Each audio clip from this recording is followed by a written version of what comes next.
ultimate purpose is not survival. It's finding purpose in what you love. I'm pumped to be branching out and being like, hey, we're going to sit down and have a couple-hour podcast. Is it? Is it, dude? Okay, Jesus Christ. We just like talked for 5 minutes. I'm like, is it though? We just never ran out of anything to talk about. She was like, I've always been inspired by this shit.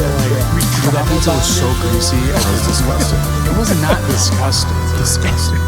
Good Times Noodle Salad. All right. Although I am recovering from alcohol, I'm gonna hit the pen a couple times because. What, weed?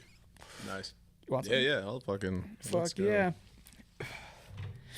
Dude, so I've talked about this 100 fucking times on the podcast already.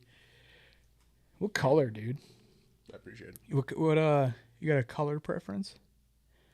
Really?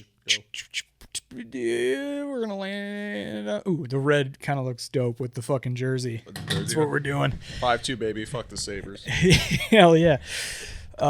So I've talked about this a million times on the podcast already, but there's drama in the building. We so I had my kids here for Nick Stevens' episode, and musician, yeah. And so he, I set my kids up out in the hallway, threw them in some lawn chairs, gave them their switches. I'm like, just play your switch. We'll be done in a couple hours if anything happens. I never do headphones. Let's see how it happens. It just helps me fucking lock in. You know? Yeah, for sure. But so I put the kids out in the hallway.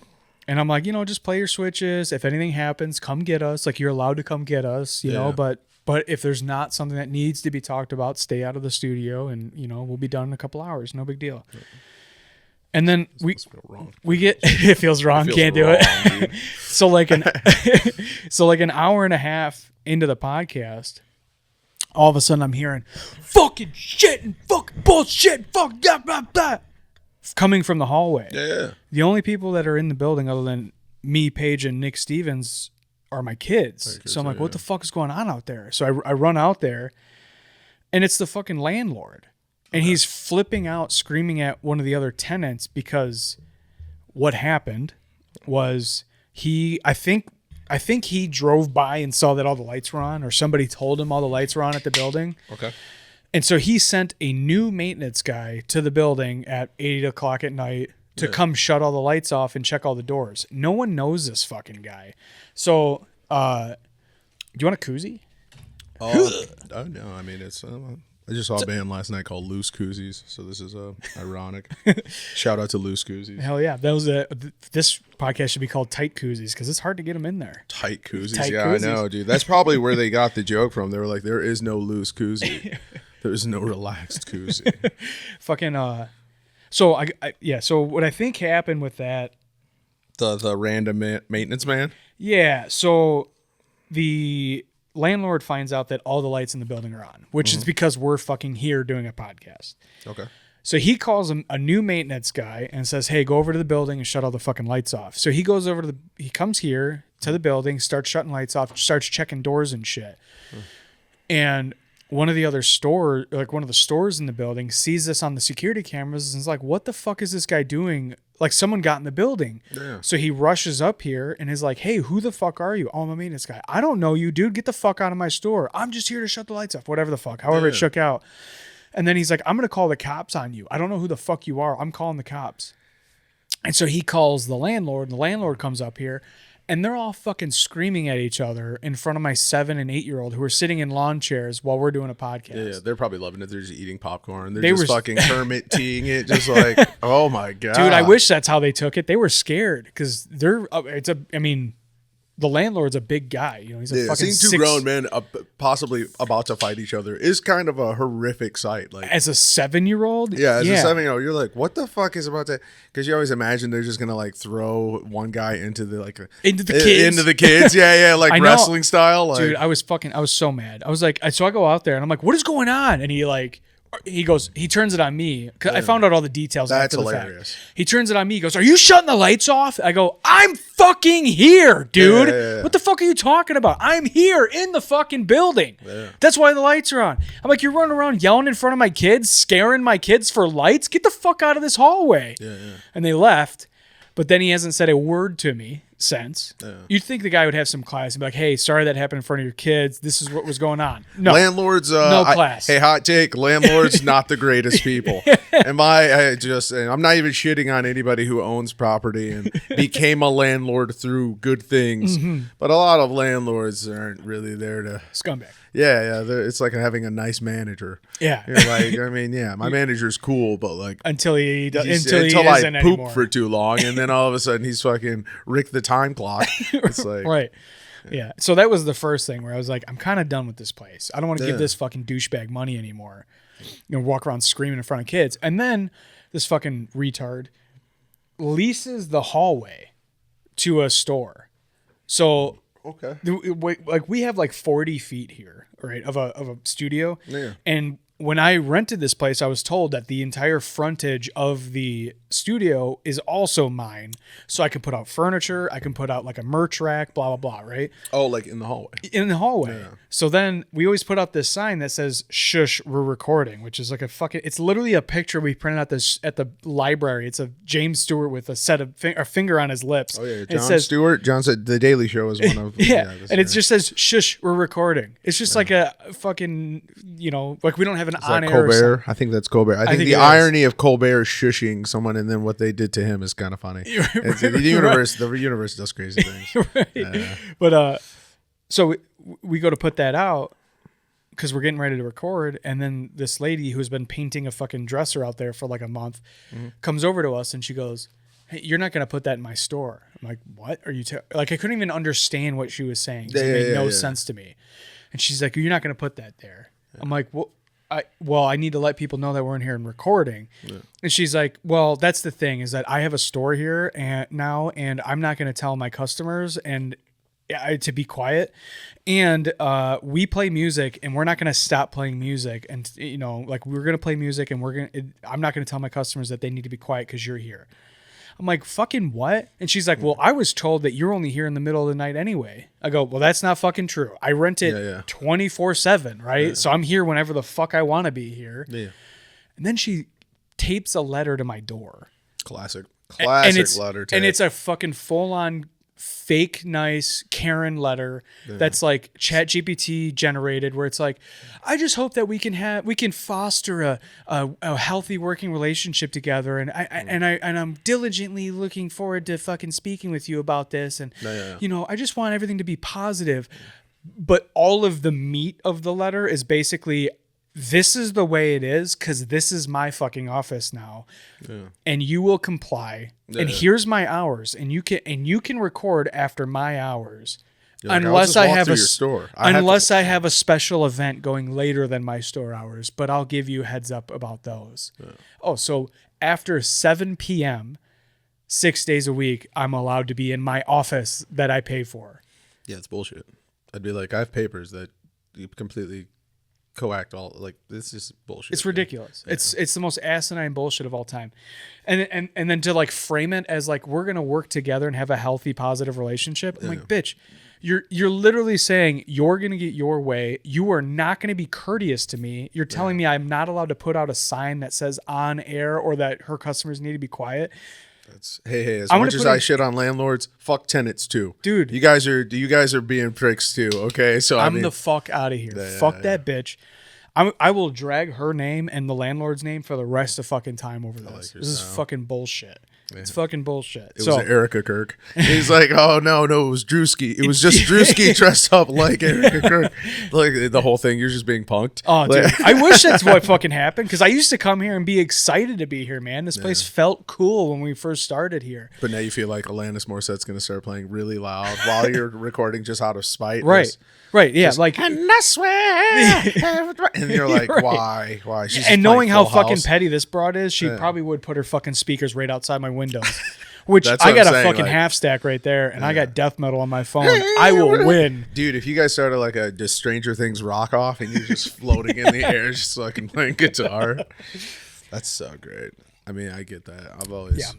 I'm salty as fuck about this whole situation, man. Hey, man, sometimes, though, that's kind of life, being like, hey, maybe you should be in a place where, there's things for your eyeballs around it. Because I drove up here. Driving up here is always so funny. I forget how fucking far it is.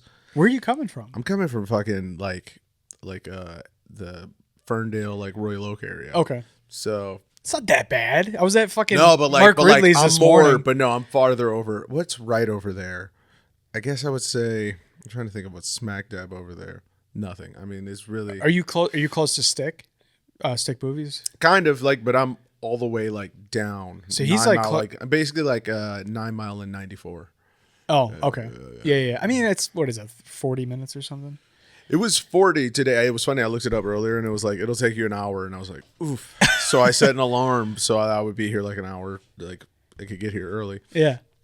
And then I woke up. I took a nap, and I woke up at like fucking like 4:45 to my alarm, and I look up how long it'll get here, and it's 40 minutes now, and I was like, oh, so it's just gonna. Thank God that this rolled up like this. Yeah. So yeah, but no, I saw like I forget what that bird is. It's just like a dark bird, just like the size of what looks like a less fancy peacock. I forget what this bird is, but I saw it by like a fueling center. I was driving by the fueling center, and it felt like I looked into like a mystical movie where like a director had to. Well, you said it was this dark. bird. I thought you were talking about sandhill cranes at first, but it's It dark. might have been. It was a super dark bird, but it was big as fuck. Did it have real long legs? Oh yeah, it was tall as shit. It looked like a lumpy kid. Like you ever see a kid that's just got like Cartoon Network '90s body? You know, that's pretty much.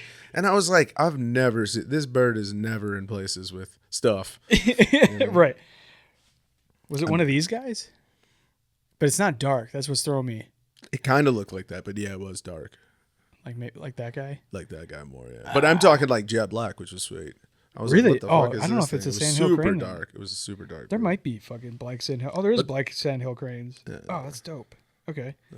The more you know. But it's just, I mean, because look, I'm not gonna act like I'm not a city guy through and through. Like, Yeah. I've always just been, and not the city, but like small town. Like Yeah. this is funny because this like, there's like no gas stations. I was like, I've never been somewhere where I have to be like, is there gonna be another gas station or For what? a while. Because like the burbs is just like gas station, McDonald's.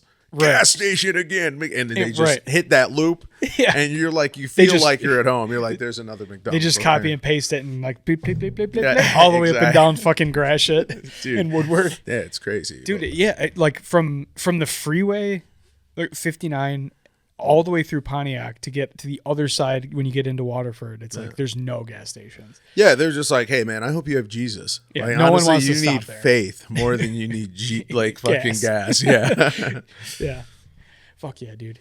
but I kind of like it because the seclusion's probably fucking chill. You don't have Yeah. to worry about shit traffic. But then you got to cut through shit traffic to be here. Yeah. See, So we we were catch. we were looking at getting it off. You could put that on like on the notepad or something, so you don't have to put it on the ground, dude.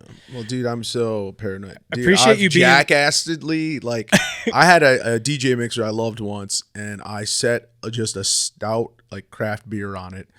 And I like got up, I hit the dresser it was on, it was like, "Bah!" and just smoked this DJ mixer like amazing. And I was like, fuck my life. So I've been trying. Well, I appreciate you, but you're good, dude. You'll be fine. At worst case scenario, I'll grab the Zoom and fucking throw it up in the air. We'll be good to go. But just start juggling it. Yeah. Dude, we were with us moving, we were thinking about going to Royal Oak just to like Nice. get into a better place like for having artists on.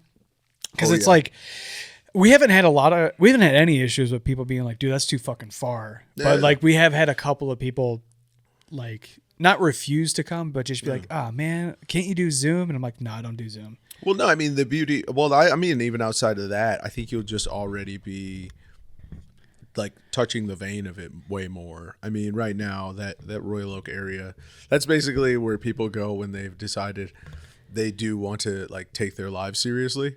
Because like Ferndale is just super fucking fun, and everybody's just like an artist. It's the classic Bohemia fucking tropes. Yeah. But you meet a lot of fucking cool people. Like I met a lot of cool people like that play music at New Way Bar. Like, Oh, right on. Like two of my buddies are in the band Rose Saint Germain, and they were at Lager House last night for an album release party, and that's where I saw Loose Koozies. And what was the other one? I'm gonna rate these. Oh my god, it was like Motor Smut. Oh, what was their name? They were such a good band. But I'm not gonna pull out my Jamie. Look that up. But Jamie, pull that shit up. dude, and But no, I mean, I met them at New Way Bar, just chilling there. Yeah. Like, I was sitting there at the bar, and I think I made a joke to just another guy next to me because. Is it Rose like the flower? Yeah, Rose Saint Germain, Germaine. Hell yeah. Yeah. I'm gonna look these guys up. I'm always looking for new people to invite on the podcast, dude. I fucking love talking to musicians and comics. So, Well, Brendan's cool because I met. I mean, this is back in like fucking probably when I first started doing comedy seriously in like 2021. So this is probably 2021, maybe 2022. Yeah, at best. And he was like, "Yeah, dude, I run this record label where I rent out a room at the Russell, and then I just press records and like have people do studio shit." And I went there because he was like, "Oh, you do comedy?" And I was like, "Yeah, and I make music, I make beats and shit." And he was like, and I was like, I thought it'd be cool to press a cassette of. I should have brought it too. I should have brought you the cassette and been like, "Ha!" I'll get it to you though. I'll get it to you somehow, some way. hell yeah. But it's a cassette where I made beats and then I put like little recorded bits I had on top of that. Just Oh, that's audio cool. from like sets I had done. Yeah. So faintly in the background, it's like you're in just this weird world. Because I mean, I think of my jokes still as just me talking. Like people just were like, "Oh, that's a funny joke," and I was Yeah. like, "No, that's a harsh reality." But I've flipped so far in the world of harsh reality that they're like, "That was funny." Dude, I like that. What kind of, is it like lo-fi? Because that might be a fucking vibe. Yeah, dude. I mean, dude, it's a trippy cassette. Like I said, I'll get you one. like the and fucking, I'll send you the link. Dude, hell yeah! I want to listen to it. Like the it's like your Andre 3000 flute album, you know? Like you got this like these like lo-fi beats where you're just telling jokes over it. Dude, it's because It's I want fucking dope. I wanted it to be like trippy. Like I love movies like Blade Runner and shit, where you know, like everybody looks like they're saying something cool, probably. Yeah. Like that's kind of how I see comedy. It's very much like a background thing. I think it should be done over music. Like, Get the fuck out of here. dude, I'm serious. Like if there Any was like a jazz distraction band, fucks it up. dude, if there was a jazz band though behind you and you were just saying some more intense shit, and it's just whiplash, and people are like, "Oh boy," because I mean that's what the Roots is. It's just like that big shit. Oh, Questlove's gonna fuck. You know, Oh, big Kendrick's sad. changed the game on what we're gonna say and do to people and rap beefs. The first guy to just My Oh auntie is my a man God. now. dude. I mean, imagine you and the president are the only people being accused of being like pedophiles, and you're like, "It had to be me." It had to- in a time like this. Oh, it's so funny. I mean, I remember Degrassi. To think of like this kid who got handicapped in a school shooting on the show. Right. To think of him now and like the infamy and I'm not sure if you're keeping up with the Chappell Roan hate, but it's so funny, man. People just being like, What did she do? she allegedly made a kid cry. That is legitimately not even that. And then they were like, "Sorry, her security guard made this kid cry," but it's a famous kid. Like its parents are famous. Like it's like Oh. Jude Law's stepdaughter or some shit. And that just and she was like, the kid wanted to like talk to. nobody. Look, dude. Is her name there's Chapel? By the way, I thought it was it's- Chappelle this whole time. that dude, Dave Chappelle Roan. I thought it was Chappelle. It's actually Roan. Dave Chappelle. Her God-given name is Dave Chappelle. That's why he dresses like a Yeah. fucking geisha. Yeah, dude. He gets all set and he just rips off this giant black man outfit to reveal he's Chappell Roan. Dude, that'd be a crazy plot twist. Fuck yeah, dude. Oh man, I got a showcase Tuesday at Mark Ridley's. Hell yeah. That's fucking nerve wracking, dude. I ran through my set this morning there. Yeah. It's a 7-minute set, and I was like, this is so weird to be on this stage where I've seen like some of the biggest names in comedy come through here, and my stupid ass is going up. Dude, that's what comedy is funniest for. Like, it's the difference between, because you shake hands with so many like real people. Yeah. Like I was talking about when me and my old lady had gone to fucking New York, and we see like Dave Attell, we see Ari Shaffir and all of them, and in the like the basement one, like the tiny one, we see them in there, and then we ended up getting to see the big one, the big room, like on a whim. Literally, we're walking up to the door, and the lady's like, "Hey, I need 2 people with this show. Somebody just dropped," and I go, right here, like Yeah. perfectly like universe shit. Yeah. And yeah, me and my old lady, and they sat us right next to where all the comedians were standing before their sets. And I'm sitting right here, and she's sitting right there. So I just turn, and it's just Shane Gillis, and I'm like, "Oh, dude, fuck yeah, dude, you're the man." And he's like, "Fuck yeah." Jordan Jensen, Love her. what was that? Josh Johnson, Ryan Hamilton, Fortune Feemster. Holy shit. And mind you, I'm 2 feet away. Is So this like at the Cellar? this was at the Comedy Cellar because they have 2 different locations. They have multiple locations, but like the ones with the Comedy Cellar backdrop, there's one little one, like one tiny room that you walk down the stairs to. Yeah. But then they've got one that's like a whole restaurant, the Olive Tree and shit. Okay. And that one's like a good size. Yeah. I might even be I think the Olive. Well, how big don't even know. how big do you think the main cellar room is? Is that like a 400 seater? The main cellar, I would not say that at all. lot Or smaller like, than you're that? talking about the big the one? original one probably has a capacity of like $150. Okay. I mean, like standing room and how how comedy clubs pack people in. Yeah. But yeah, and the other one though was like big as fuck. Yeah. Like we were sitting like that's why I was able to see the comedians. They like behind me was no one.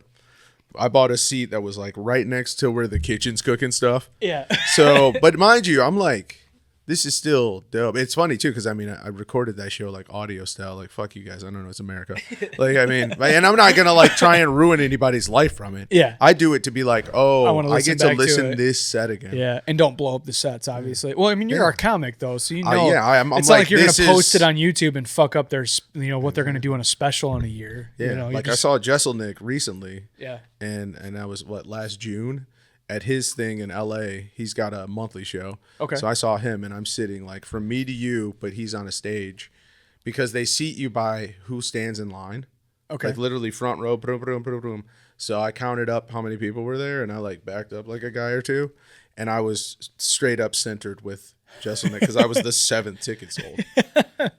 Hell yeah. Like people in LA are like, I'll see Anthony Jeselnik at the Comedy Store or whatever, but like Yeah. I got to see like almost an hour of Jeselnik with particular people he picked. Like I got to meet LP from Run the Jewels because No shit. I went to see Jeselnik. Dude, and then the DJ was House Shoes from Detroit. Like don't know him, he's in the background in 8 Mile. He's this giant white dude who is a beast in the Detroit hip hop game. I had to say a white dude because right now everybody's imagining a black guy. But DJ House Shoes is like legendary. And I like walk in there. What a name for a white guy, by the way. Dude, DJ No House Shoes white is so people know great. what house shoes are unless they make friends with Puerto Ricans. Exactly, dude. He's probably Puerto Rican, honestly. I feel bad for even calling him a white guy now. How corny He's is a he? lighter skinned black man. How corny is he? Is his profile picture on Facebook say like blessed in a Oh, border? no, never, dude. DJ House Shoes, he came from the world of like, you're not shit, really. Like, we do this because we love this. Yeah. And that's our like payment. Yeah. You know, like he'll shit on people for being assholes like all the time. He'll just be like, are you serious with this shit? Yeah. Just anytime something weird will happen in like music. Yeah. He's like, this shit weak as fuck. Like that Timbaland shit. When Timbaland was like, oh yeah, we're gonna probably use AI to make some music. We're gonna make like an AI artist. And What? everybody was like, no, Timbaland, don't I do didn't know this. that. That's fucking lame. Yeah, dude. He was like, you guys, chill out. Suno's got good things for us. And he like took some guy's music and like remixed it through Suno, like on a video. And the guy was like, I never authorized this Yeah, at that's all. fucking ridiculous, dude. Yeah. To be an artist who, like, that guy's been producing music for fucking 30 years, to be in that world and then be like, oh, I'm going to be part of the problem. Like, what It's crazy. what a fucking scumbag. I He didn't know gave that up was on us. happening. Yeah, dude. It was brutal. Though. I mean, like, hip hop's always had sampling and stuff, and maybe people might justify it by saying, like, oh, it's just like the next iteration of what hip hop has always been, which is sampling other people's shit and making it your own. Yeah. But you still had to listen to something. That's Yeah. that's what people are forgetting. In the process of it going from thought to idea is like discovery. Yeah. And people are willing to give up discovery, which is, might I say, the only reason you might have intelligence or like a personality. Purpose. Yeah, purpose. But because if you just start typing shit in and just making shit, Yeah. then you're not even thinking about like the artist that did it before. Like sometimes I'll listen to just old like records and then I'll just make something totally different. But I do like listening to, like I had a slew of records. I had like 1,000 records and I'd only listen to maybe 200 of them at most. Yeah. And that's just out of coincidence because I'm like, oh, that's Blizzard of Oz. I don't need to pop Blizzard of Oz on the record player to know what I'm getting. Yeah. Yeah. But yeah, dude. But if you don't ever do that shit, imagine a life where you just never ever got to hear like the slew of people who tried it. Yeah. Because you look at like 70s rock. 70s rock is littered with like sweet ass bands that just died. Yeah. Even Leonard Skinner, like 17 of them died in a plane crash or some shit. It's like you look at the people that made it and then something happened, or the people that, I mean, John Denver froze midair. Yeah. Like the world is hilarious, dude. When it comes to aircrafts, nobody's killed musicians in funnier ways than aircrafts. Right, in funnier ways. Yeah, I was gonna say I didn't know you were gonna end that with funnier ways. I mean, Buddy Holly, hold on, and then, heroin like, has definitely killed more. But yeah, but it's not I'm- funny. They but- just kind of gently go to sleep. Yeah, exactly. I mean, dude, they literally said they rolled up on John Denver's plane and he was just like in there, froze as fuck. Is that real? Yeah, because That's how he died. Yeah, I'm fact 'cause- checking you. Oh, dude, it's so crazy. Fact check you. Just put in John Denver froze, dude. Let's see. Let's fact check this. Jamie, the verdict is. No, that's not true. Damn it! Who froze on a plane? I forget who the guy was. John It wasn't- Denver died in a plane crash on October 12th, 97, not from freezing. He was piloting an experimental aircraft that went down in Monterey Bay in California. The confusion might be from the fact now. No, wait, Mike, wait. the Because I feel confusion like might- someone froze. The confusion might come from the fact that the water was cold and he died on impact in the crash, not from what the fuck? That was a weird. No. So Did someone just look up. Did musician die? freeze midair in a plane? Which is a silly Google, but. And then if AI tells us it didn't happen, then you know right here, you guys. You guys have actually seen accountability in a podcast for the first time at all. What the? They're going to be like, what? Did someone freeze? There is a case involving a musician and freezing, though it's a bit different. Ricky Nelson died in a plane crash in '85, and there was rumors about fire or other causes. But what the fuck? That's a non-answer. Yeah. That's not a great answer. I'm gonna What Google search this. I'm just gonna say what musician froze to death. I'm just gonna say that and stop saying the plane shit. No, you got to throw on the plane. The Hank plane Wil- kind of is what makes it. And stop throwing in the plane. Oh, that's so funny. Hank Williams died in 1953 in the backseat of a car while being driven to a show, but the freezing conditions were part of the situation. It was extremely cold New Year's Day travel through the southern U.S. He had I been can't believe Hank Williams froze to death. Officially, his death was attributed to heart failure, but exposure to the cold is often mentioned as a contributing factor. Holy shit. Wow. Okay, ChatGPT is kind of failing me right now. Yeah. Real That was sad. still pretty sweet. I mean, dude, I can't believe we fact checked for the first time ever. Dude, I have to fact check. Okay, so my boy, I had my buddy come on, and I've been friends with him for 20 fucking years, but I've known he's a dipshit since I met him. Yeah. And we were both skateboarders, so we're talking about skateboarders and talking about Mike. I don't know if you're into skateboarding or willing to, but okay, so Mike Capaldi had a career-ending injury at Woodward in Pennsylvania. Okay. He was driving a golf cart and got into an accident in the golf cart, and it destroyed the ligaments in his knee. Yeah. And now he has what's called drop foot because he doesn't have the tendon strength or the ability. Do drop whatever. kicks now. He can't do heel flips. He can't. He's got that vert foot, dude. He can only like push the board down. But he, so my boy was like on the podcast. Devin's like, he was drunk. He was with Chris Cole. He jumped off a ledge on purpose. He made it sound like super sweet. All of that's wrong. Chris Cole was not there. He was not drunk. He didn't drive off the cliff on purpose. Yeah. Like he drove through a dark section of the camp on the path, but then the path turns away and the path is like part of a ramp or something, and he drove off of it into one of the outdoor parks there. And as he's flipping, he tried to catch himself back, sticking his leg out, and that's what blew his knee apart. Wait, he was in a car? He was in a golf cart. He was in a car. See, this is... He got so Can much we of it wrong that I got... Dude, Tom Asta commented on one of my shorts and was like, this is not how any of this happened. I'm like, no! Oh, I look like an asshole to one of my favorite skaters. This sucks, Dude, I hope official John Denver just starts hate tweeting you like, How dare you put up that clip where you said our beloved John Denver froze to midair? It's just one of those things, you know what's funny about, I think, life before the internet is like somebody tells you something so convincingly and you're like, You just believe that's it. what it is. Dude, Yeah, my dad grew up in that world and he thinks that it's still that world and he gets mad if Oh, people so fact funny. check him. Well, I always tell people I'm a dipshit. What are you talking? Dude, I was born in America. I'm American is through and through. I like getting fucked up. I like hot chicks, explosions, and Die Hard. Like what I'm Spike TV animated. Dude, Die Hard. Dude, all we were was Spike TV and G4. You remember when they were like fucking dude, they were like One two channels channel away. apart and you Oh. were like, you could literally hit Go this. back and forth. Halo tournament, back to fucking Rainbow. Halo tournament, back Olivia Munn, fucking Joe Rogan before he's crazy. That other guy. to. Is Olivia Munn the chick that did the G4 game? Yeah, dude. That's how we know show? Olivia. Dude, you think she got to SNL without? Yeah, dude. I didn't know that. I was I so didn't know hot who the back hot then. chick was that I would There were watch two- G4 for. There were two hot chicks, and then there were two dudes who did not deserve the love of those co-hosts that they had, and they should have been replaced with me every time. Dude, I remember watching the fucking G4 like video game awards, and I was I just loved like, it. oh my It was god, so I good. forgot about G4, dude. G4 was fucking sick. G4 had the God damn it. No, It had shows Spike, too. It had Code Monkeys, which was about just like it looked like an 8-bit show.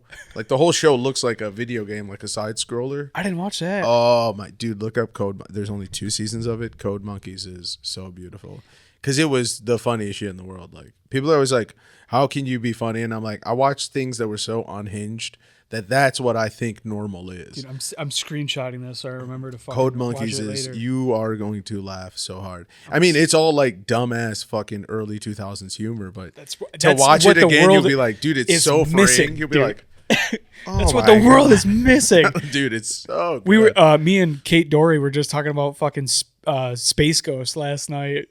I'm like, dude, I miss this shit. Dude, it was so I good. miss the irreverent bullshit.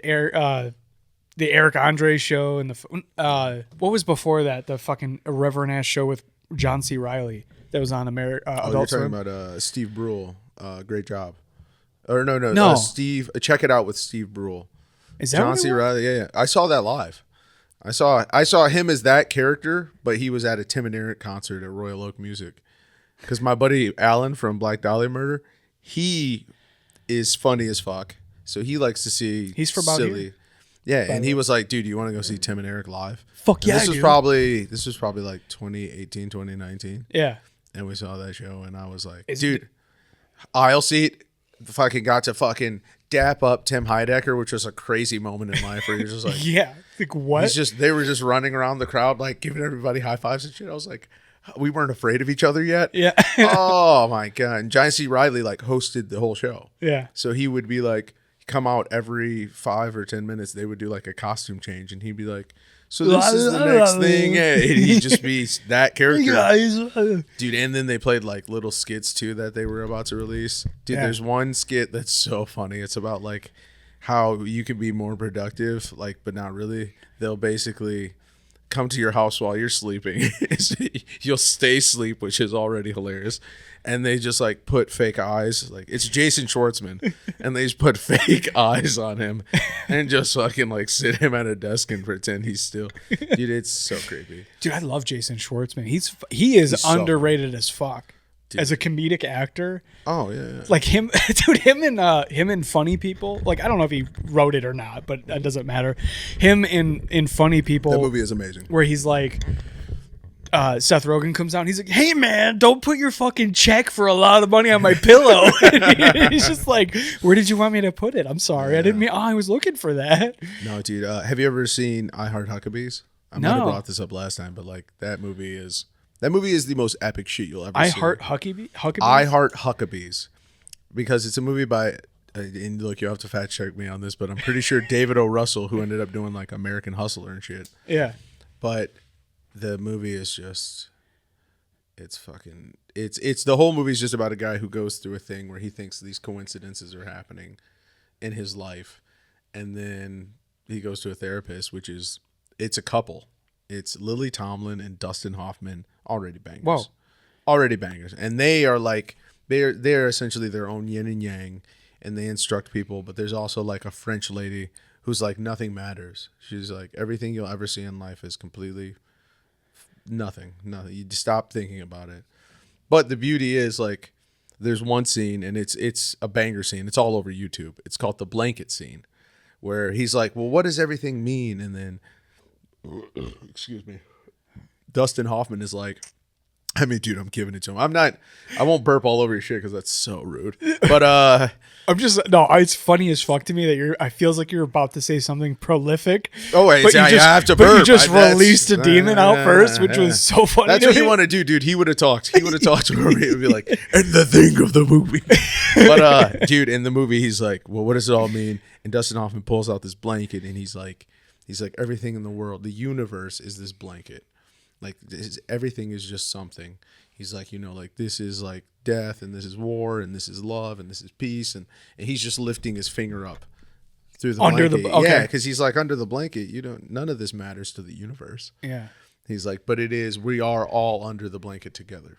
Huh. And I was like, I watched Mushrooms and watched that movie, and I should. Dude, I let a bunch of other people. They were like, hey, we're gonna do acid. What should we watch? And I brought Beastie Boys, like the whole video collection on DVD. It's Criterion, which is wild. And I've since sold it. I've sold like all my earthly possessions. But and it's that video collection, which they couldn't handle past the mic. There's a scene where like they're like just cheap 90s graphics, like skate videos, where everything's miscolored, and they're just like looking into the rim of a car and rapping. I love it. And everybody was like, we got to stop here. This is enough Beastie Boys. And I was like, okay. They're too aggressive to be fried on. Yeah, but then I was like, hey, you guys want to like truly think, because the movie is a peaceful movie. It's Mark Wahlberg and Jason Schwartzman. Those are the two guys they link up, and they're going through things, and they see those therapists, and they're like, you guys should meet each other. Are the Huckabees the therapists? No, the Huckabees is Walmart, which is funny. Jude, taking it back to Dave Chappelle Roan. Dave Chappelle Roan. Dave Chappelle Roan. Dude, Jude Law is like the president of like Walmart. Okay. And in the movie, he's trying to like buy out Jason Schwartzman because he's like an activist. He's like, I stand up for like, don't kill the trees and shit like that. And he's like, how about you fuck off for like this amount of money? And the movie's about like how his life fully changes. Like Jude Law's life gets fucked up because these people are like, wow, they get to his wife. At some point, they basically talk to his hot wife, which is Naomi Watts. And they go, have you ever thought about the universe?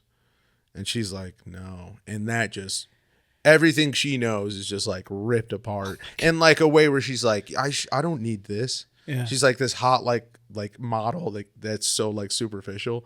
And they're like, you're better than that. And the universe actually could mean something to you. And she's like, dude, it was kind of like a foretelling of like social media itself. Dude, the way the movie. I'm actually excited to watch this, dude. Dude, it'll trip you the fuck out. Then there's silly shit. There's one scene where there's like a kid in the background that's just clearly an extra, but he has a mustache. Like he's out of focus. And I remember being like, I paused it because I was like, you can fact check this. Does that fucking kid have a mustache? That kid's got a very real, they gave him like a fake mustache just for no fucking reason. There's no way this little kid has this real mustache. Dude, my 12-year-old's got a mustache, and I fuck with him relentlessly about it. But this is too thick. It's too thick. You'll see it. Oh, is it like cartoonish? Dude, it's like he looks so like funny. he looks like a man. Like he looks like an 80s like Southern American dictator. Yeah, with like a cigar in his mouth. Yeah, but 100%. He's like 12. It clearly is just a little fake mustache that they're like, you should wear this. And that is so funny. Yeah. The other day I had to show my friend how they painted on Dolph Lundgren's 5 o'clock shadow in the movie The Punisher. in the first run at Marvel, trying to be like, well, they've got Superman, because it's funny to think of like comic book movies now. Yeah. Because Marvel's just face fucking DC. And I mean, James Gunn is there now, and he's like, oh, they're like having nice consensual sex now. But before, Marvel was really just giving it to them. But you think of it as like, yeah, but before that, like, Superman was everything. Like before Chris Reeves got kicked by a horse or fell off one, Jamie looked that up. But like that was the shit. People were like, Superman's so fucking dope. And it's like the corniest, dumbest movie. Right. And then Marvel was like, let's make a Punisher movie. Yeah. Which is, I'll tell you right now, this movie is way too ahead of the curve. What they were doing in this movie, classic like Asian gangsters, and you're like, okay, this feels New York. Like, nobody outside of New York knows what an Asian gang looks like. Like, I've never been walking around Detroit and been like, ooh, fuck, there's the Yakuza Asian gangs, dude. It's such a silly premise for that time. And yeah, the movie's just, it's hilarious. Dude. There's Hmong gangbangers in Detroit. Are there? According dude? to Are there? according to Gran Torino. Dude, I mean, yeah, Gran Torino silly. We've got Gran Torino, RoboCop. Like those are the Detroit movies. Transformers. That was filmed here. No, that was filmed here. They never mentioned it. They're like, oh my God, New York. Have fun in college, kid. Look at those Asian gangs. There's Asian gangs in the background. Fucking Kill Bill. Yeah. Dude, I mean, Kill Bill is, dude, I'm sad. I don't have my passport and I do need to like internationally travel. Have you ever? We're going to Ireland in a couple months. That'll be my first. Nice. That'll be my first trip. Yeah, that one's actually fucking scary to me. I'm like, man, I'm flying so far away from home. Are you meeting her family, your family, both families? No, we're going, that's where our honeymoon's going to be. We're going to fucking Ireland, kind of travel around Ireland for our honeymoon. Like you going straight to like Belfast? I have no idea. Yeah, okay, we haven't like Dublin. Yeah. The only plans I have is like I want to hit a mic in Ireland. Yeah. And I want to play golf in Ireland. Those are like the two. Like you can definitely. I mean, to study on the mic now. Yeah. Because you don't want to get there and then have to ask a guy, because everybody you talk to in Ireland is going to talk to you for 70 hours. You're gonna go hi, and he's gonna go, oh, are you a Flannery?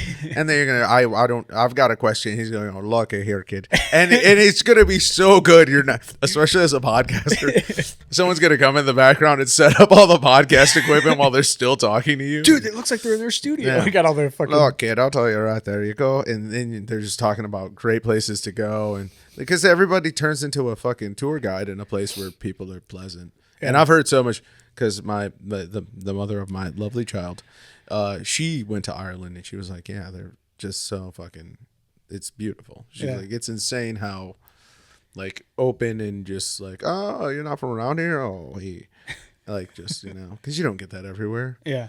People don't look at 8 Mile like that. Right. Nobody's like, I'm not from 8 Mile, so let's see what's happening over here. Yeah.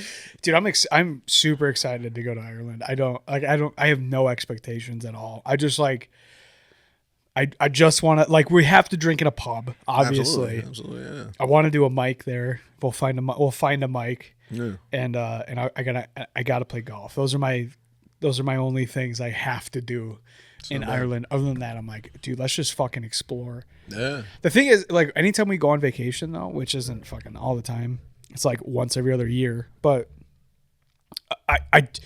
we have this habit of like trying to get the most out of it. Like we're trying to squeeze every moment we can out of it. Mm-hmm. And because of that, it's like we're busy the whole fucking time the whole fucking time that we're on vacation. Yeah. I don't like, hey, let's just go there and just have a place to sleep and we'll just wing it. You know what I mean? Like, let's do that for 2 weeks. Oh yeah, as opposed to the itinerary. Well, that's the beauty. Is like if you're there for long enough, you can build the things that you want to do because you'll do the things already. Like I always tell people, I go, if I go to like a town, I'll spend like the whole day just like buying like one Budweiser at like just a bottle of Bud at like every bar I hit. I tip well because it's a fucking beer that cost me. It used to cost you a lot less. Yeah. I won't even tell you guys how much we used to pay for it. I remember I used to get a fucking pitcher of Shock Top with like a giant orange in it for $5 at this bar I used to go to. And I was like, man, things will never be shitty after this, right? And then they took away smoking in bars, and I feel like the world changed with that, That was the beginning of the end. I don't know. It's like, that really did kind of up the ante on what you were willing to go through to like be somewhere. Because you walk into a bar, you're just like, oh, boy. There's no lying about the smell of just tobacco lingering on. The only place now you'll walk out of smelling like tobacco is a strip club. Yeah. Do they smoke cigarettes in strip clubs? Yeah, they smoke a lot of things. Crack, penis. Like it's just like I've never been to a fucking. I've never been to a cock strip smoking club. in there. I have no interest in going to a strip club. No, Never I mean, have. you shouldn't. Never You will. shouldn't. It's just silly. Honestly, I tell people all the time. I'm like, it's helped me so much comedically, and just the things I've seen. Like I remember one time this stripper, she just walks over. She did not look great, and hey, nothing against her. She has every right to dance like the next person. I found out they like have to pay to dance. It's a fucking brutal gig, but she walks over. It's me and my two buddies, and it's like. We know this is a terrible strip club. It's kind of like an intentional thing we're doing. And my buddy's sitting in between us and he's like, this shit fucking sucks. And that chick walks over, grabs this beanie off of her head and just wipes her just peculiar vagina on it. With his beanie? And then the best part, she just sets it on his head and just, dude. When I tell you, oh man, that shit was beautiful. Yeah, just sets it on his head, and he was like, "Let's get the fuck out of here, Dude, throw that beanie away." It was too funny. I don't even think I left. I think they left because of how sad he was, and I just stayed. It was so funny. Holy shit. So you don't wear a beanie to a strip club. Don't bring a knife to a gunfight or a beanie to a strip club. Right. Oh my god. She just fucking wipes herself with it. Dude, it was brutal. Like to a point where shit, dude. Because we were like, oh, you're so used to the pervs that come here that's like some normal guy would have been behavior. like, woohoo, yeah, that's And he's just like awesome. looking at his like fucking dripping he's like, beanie. why? But why? ¿Por qué? This was a ¿Por cool. qué? This was like a cool brewery beanie, and now it's garbage. Oh yeah, it definitely was a craft after that. Oh Jesus! And it was just, dude, it was one of the funniest. Dude, I'm a pipe fitter, and a lot of my buddies are pipe fitters too, and they have all these strip club stories, especially because we work in like the jankiest corners of Michigan. Oh yeah, you know, so we're working in E-Course in Detroit and whatever, and in like southern Dearborn. And my one buddy was telling me that he went to this strip club on lunch break, so it's like you got 40. You Honestly, got 45 minutes. He drops a hot $5 just to walk in there. At least, I mean, he probably dropped $10 just for cover, just to walk in. Just to walk in. That's well, he so goes, he's like, oh, I was going there to eat lunch. He's not gonna be happy about this story being told, but fuck him. Okay, touche. So he was going there for a while. Yeah. To eat lunch every day, and he like started to get to know the chick that worked there at noon, and Like the waitress? the stripper who was like a waitress. There's just one stripper that also just takes your order. Literally. She's just got her tits walking around this tiny stage in this little room. For real, yeah. Oh, that is so brutal. And he's like, she's dead now. So he's been going. We're just gonna say she's dead 100%. Now. Rest But in peace. So he's like, he's telling me, he's like, oh, I've been going there for a few months now, and then she's like, hey, do you want to dance? Like, do you want to? And he's like, no, I'm just chilling. And she's like, no, it's free. I'm not gonna charge you. She's like, I know you now. Let me give you a dance. And she takes him to the back room, and he's like, she just pulls his shit out and pulls her, fucking get up to the side and just fucked him right there. And I was like, oh, that's a cool story. But then I remembered that he was telling me that he was upset that his wife was cheating on him. Like, just you can't have it both ways. You just can't. Before he told me this story, he was like, I just couldn't believe that my wife is so proud of herself for cheating on me. Like, she was like she had done this. Hey, dude, women don't have a lot. They have to be proud of themselves for everything. Look, that's just what it is, dude. But the fact he was surprised that a woman was proud of anything she's done. In the context that he's like, I can't believe she cheated on me. But then he's like also telling me a story from like the middle of his marriage where he's like fucking a stripper on lunch break. I always love when someone drops that and you're like, pick a lane, dude. Yeah, I mean, which one is it? Is it okay or is it not okay? Well, look, I'm don't cheat on your wife. Don't do any of that shit. Right. I'm not ever condoning infidelity, but I tell people all the time, I'm like, if that's just some game that you and your person play, you shouldn't be together. Yeah. Like, I love when people are like, oh yeah, I cheat, and I'm like, leave that person then. Right. Why are you doing that to somebody? Cheat, you should just leave. Like, I can't stand cheaters. That's what I just quit a job, and people are like, I was literally training with a guy who was there for like, excuse me, I had to let the demon out first. He had been there for like 20 years. He was cool as fuck, and I was like, dude, you could do like any job. But he was like, I don't really like doing the changeover, and like, you know, they've got these cool things, and but I was like, dude, I love doing this. I love dumping a job. Like honestly, like dumping a girlfriend, pretty cool. Dumping a job, way cooler. Okay, like man. just because it's not like I'm shitting on them. It's a corporation. This happens all the time, but it's like jobs should actually know that, like, hey, it can happen. Like people will fucking leave this. If everybody didn't leave, you'd get Amazon. Like Amazon is people just being like, I miss my kids, damn it. And they're like, yeah, that's great. Station 402. Don't do this again, Betty. Yeah. And it's just like a tighten up the bathroom 7-year-old woman. Yeah, dude, that environment is fucking brutal. People like, it was so funny. Sometimes they'd be like cleaning the bathrooms. Because, I mean, they have to clean so many bathrooms all the time. So they'd be cleaning a certain section of bathrooms like right when people are like taking their lunch. So people are like, oh man, it's gonna be nice to take a bathroom piss. What the fuck? Can't even go to the bathroom. Dude, and they're like, I gotta walk up or down a level. And then sometimes the next level down is out and you're like, dude, it was a wild time in there. Oh, God. Yeah. I watched people, I was like, dude, this is all just like, did you work there? I worked there as like a non-slave. Which is crazy. I was essentially an Amazon house nigga. Like it was, dude. That's what like maintenance techs are. Because we walk around. Oh, you did maintenance there? We do nothing. Yeah. And then like, and out of respect, because like the job requires us to do the most. Like we had to do things like open doors. Like sometimes items fall out of shit. So I'd just basically like turn totes and shit all day. All day would be me going to some random station, and some person's like, oh. And then I turn the tote, and then I hit reset, and they're like, thank you so much. And then that was like my life, like literally, and I was like, I can't do this shit. Yeah. Because like they don't give a fuck about people. Yeah. Like the job, like they would tell people, like that job, what I just talked about, like doing the tote, if you're not one of us, they'll fucking fire you for that. If you try and do something that essentially will just get your machine going back again, and you know it's something simple like, oh, I've seen this before, it's a thing laying down on they'll fucking shit can you because they want only the maintenance guys to do it. They're just like, no, that's why we hired a maintenance team, so you have to wait, plus it fucks up your metrics.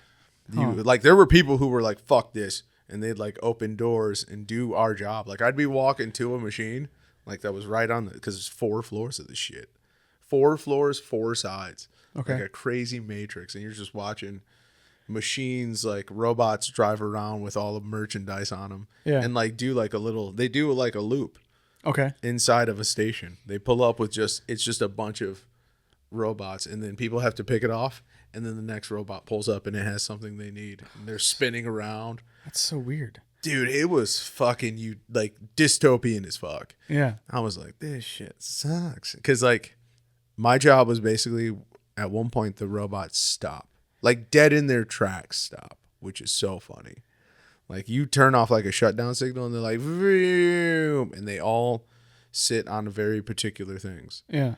So my job was just to go out there and change the QR stickers that they drive over for like an alarming amount of money. Yeah. Oh yeah, but also them like shit canning people over like doing quick fixes. Was it like a safety thing? Were they thinking it's intentional? Like, they would shit can, like they were starting to unionize when I left. But wouldn't it make more sense if you can remedy something quickly? No, because you for spread the company, that you spread that knowledge. No, because for the company they're gonna make money regardless. But for you might be like worthy of. If your numbers get so good, they have to move you up and do these things. Yeah. So if you can never get your numbers up, they get to always keep you at like, oh, you were fucking up last time, Susie. And they go, yeah, it's because that thing falls. Like people would be like, don't send me to station, blah, blah, blah. Because like, it's going to mess me up. Yeah. They were like, it's going to slow me down. Don't put me with this person because you share. That's how they really fuck you up. You share like a 2-sided console that feeds one tote out at a time. Jesus Christ. And then you got some 80-year-old broad with you who's can't keep up. 100%. And she's, and it's got her tote, so it's trying to give her what she has, but she can't even get done with this. God. Oh, it fell. Dude, I feel so bad for people that get into jobs like that and they don't know how to get out of them and get a real job, like a skill, like learn a skill and get a skilled job instead of, and like those jobs are necessary, but my God, dude, like I know when I was like a, you know, like fresh out of high school, like my first couple of years outside of high school, I didn't know what the fuck to do. So I just like worked all these shitty Express Pros, you know, like staffing agency jobs. I did so many jobs like that where I'd like go home and I'm like, why am I like severely depressed? Oh yeah. Like I should, like my 8-hour shift should not affect me as much as it is, but I'm like going home.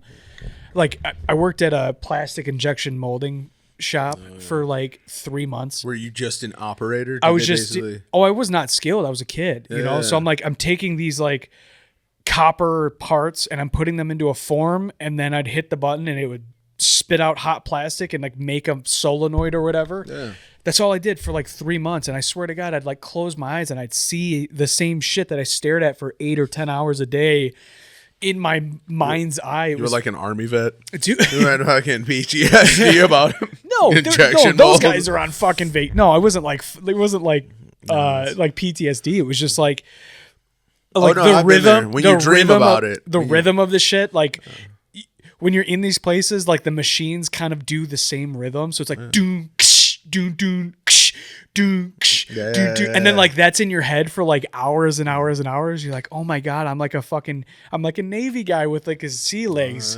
Except I go home and I'm hearing doom, ksh, doom, doom. Oh yeah, because your brain like, clocks it in. It's like when you stare at like a bright light and then you turn and the bright light's still there. Yeah. No, dude. I mean, I just quit. I got a job for like 2 weeks at Dish. Okay. I was doing Dish Network. Yeah. That's still around. Exactly. Honestly, look, man. Hey, I love those guys. They were fucking cool as shit. But like, yeah, I was like, this is a thing still. Like that's. What were you doing there? Well, I would have almost worked for fucking Elon. So I already worked for Amazon, and I left that place in fucking 2024. Like for my daughter's birth. I was like, I will not return to Amazon and be a part of this. Yeah. What that is, I don't want any part of it. Yeah. Felt like I retired from OnlyFans. I was like, I don't need this. You got a moral compass all of a sudden. No, I mean, dude, it'll change you. I mean, like, having a kid.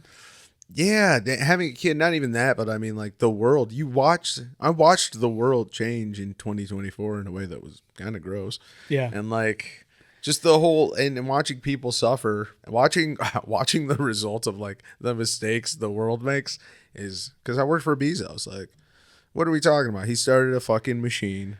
He started essentially the first and most successful American sweatshop, which is Amazon. Yeah. And I was like, oh, dude, I didn't even know it was this bad in here. Seeing it in real life was seeing the Green Mile.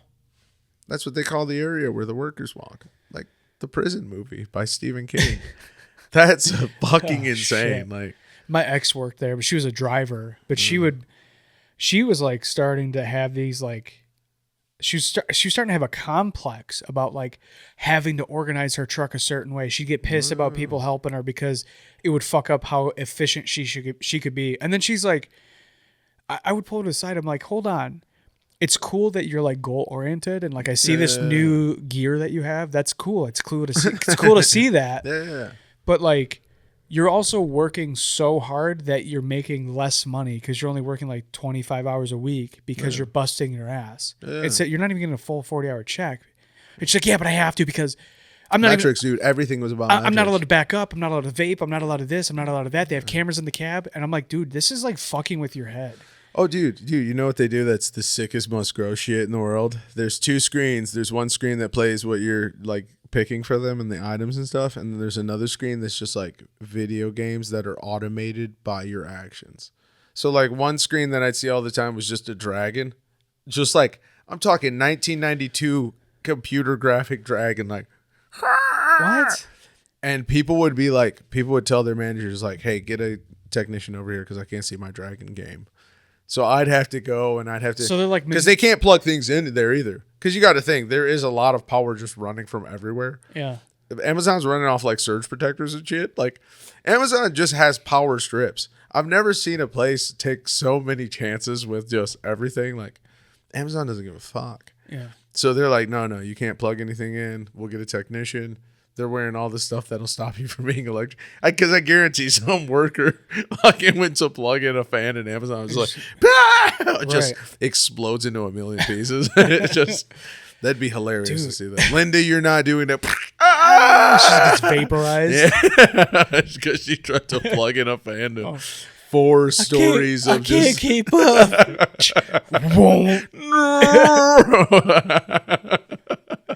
Dude, my God. So they have this digital dragon on a TV screen. Yeah, just to and make it's like, people feel like they're beating a game by even like doing. So they're like manipulating people's like. Oh, they're mental. Being goal oriented or whatever, or and then you see yourself on like a scoreboard, and like for games and for products. So they're literally pitting people against, like 100%. coworkers against each other to be more productive. The coworkers are already so just sad in every but 100%. That's why they have to share those stations, because then you're like, what the fuck? You're like, holding someone else accountable. It's never. The funniest thing is they'll put like there were, I think these 2 chicks were sisters, but they were like small people. I don't even know what you call them anymore. Midgets. Midgets. They were Mexican midgets. They were M&Ms. At least I know what you're talking about when you say midgets. Yeah, but they were 2 tiny like Mexican girls. And they would always have them on the same stations. But it would be funny because sometimes I'd walk by and one of them wasn't doing as well as the other. So she'd be like, how about I? And she'd be like, because there are people who walk around that are just managers to like translate. Yeah. Like I've had people just start talking. Are you to me. sure they were midgets or were they just regular sized Mexican girls? Honestly, look, some would say the line's pretty blurry in that world.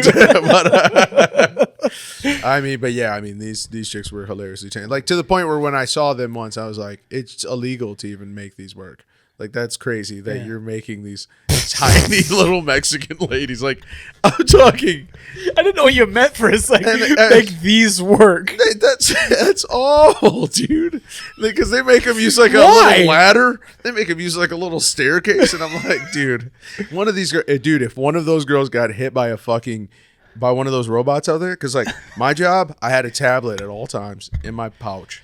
You're like a waitress at Chick-fil-A. No, dude, I'm like Karen at a Chick-fil-A because I make all the robots stop and listen. And I could literally be like, oh, I'm going to be here. And I would just shut down a thing. Like basically any robot that flies into that zone, it'll just stop. Yeah. And sometimes it sucked because I'd do that and then they'd block the entire middle section so I couldn't get where I needed to go. And then I'd have to walk out, open it back up, and then let them do their thing. And then go back in to wherever you got to go. It was fucking ridiculous. Man. God, what a weird fucking world. Dude, being a pipe fitter, I get to peek my head behind the curtain of like every industry in Michigan, which is fucking dope, but it also shows you like how bad I could have it. You know? Oh yeah. Like I go to these steel mills for a couple of months for these shitty fucking projects, and then the love he has for pipe fitting is it's immense. But we go there. I go to this fucking steel mill and I'm like, oh my God, it's 130 degrees in this basement where we have to work for the next couple of months. Mm-hmm. We have to wear respirators because there's coke dust flying, not cocaine, but coke battery. Boo! The coke battery dust is floating around. If you turn on a headlight in the basement, it looks horrific. There's it just looks like a Silent Hill level.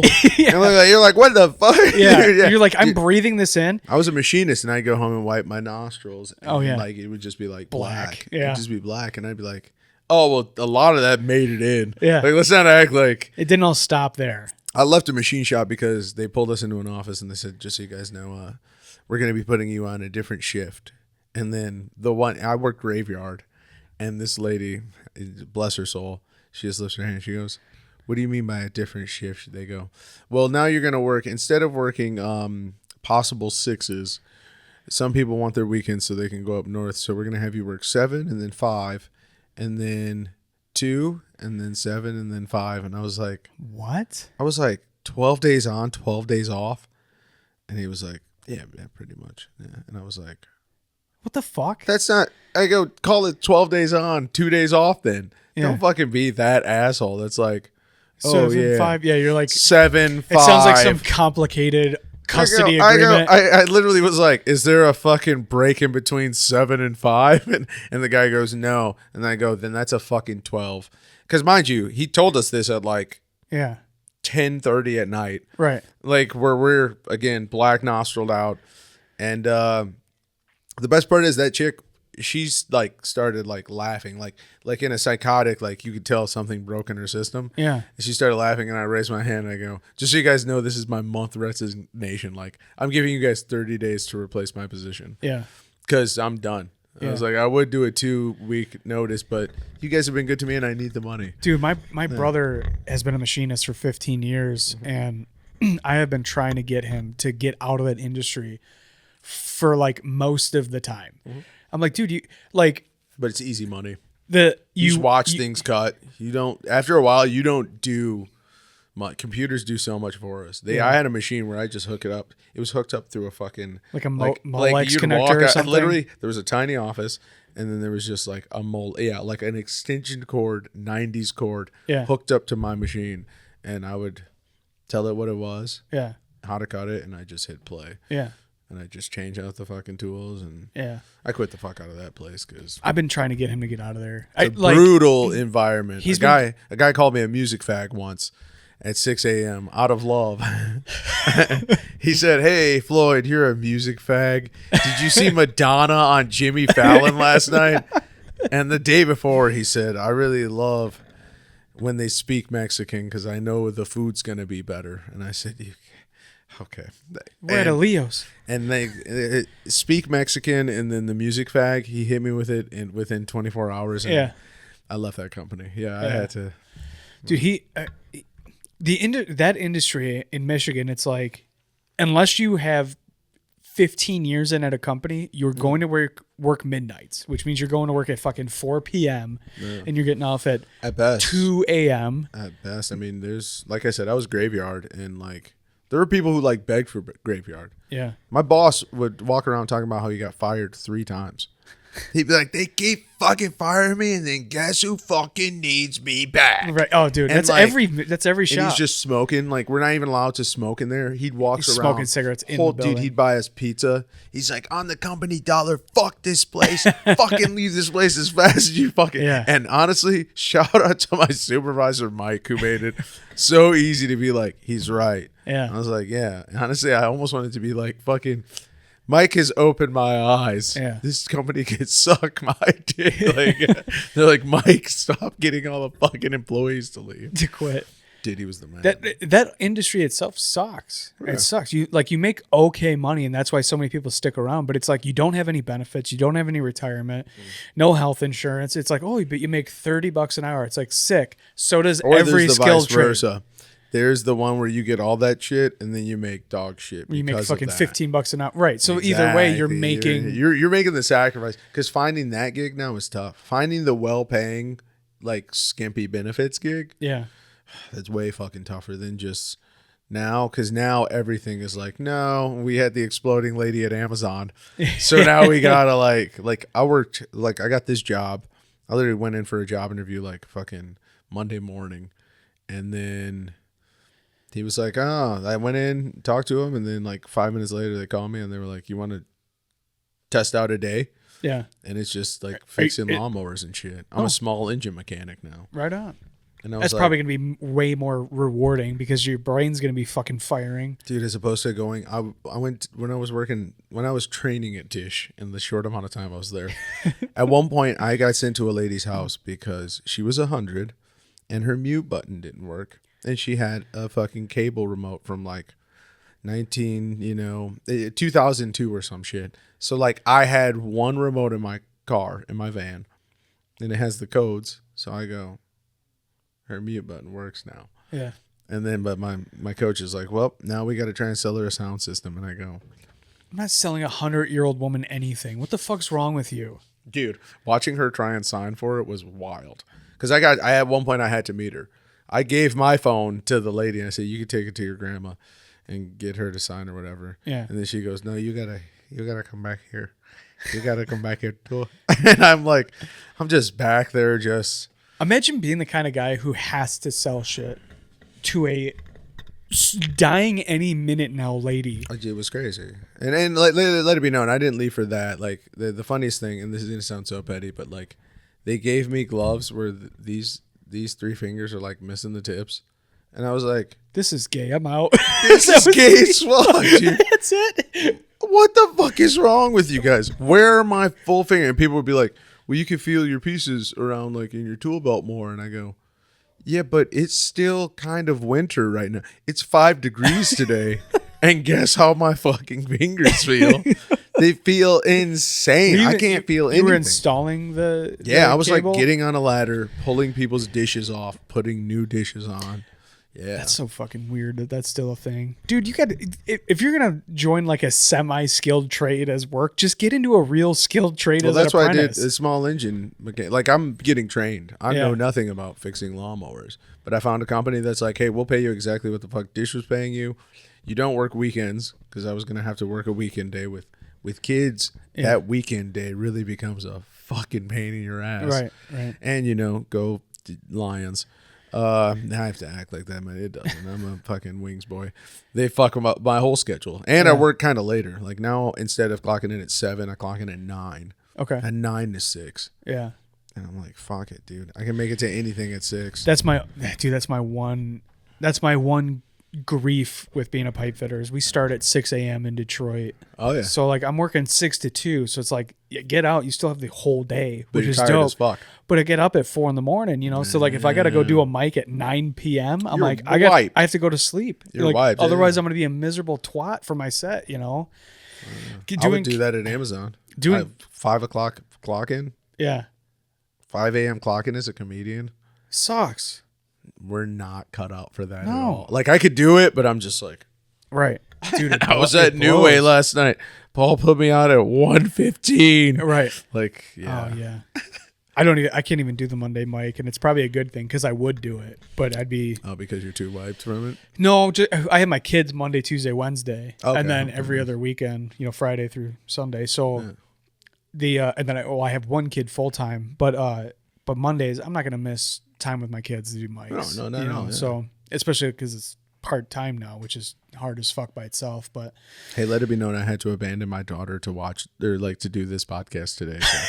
I'm sorry. The best part is I'm talking because she's at my mom's house or whatever, but I'm like, I think she'll be good when I leave, and I'm like, but I'm gonna piss first, and I go to pee, and then she just walks over to the bathroom door and is just crying, and I'm like, I'm out, I'm in the bathroom. She's, How you said she was born in 24? So she's 2. Yeah, she's 1.5. Yeah, she's like a clean 1.5. Yeah. But no, it was just so funny. But then my mom was like, "Do you want to eat a Nutri-Grain bar?" She was like, "Leave."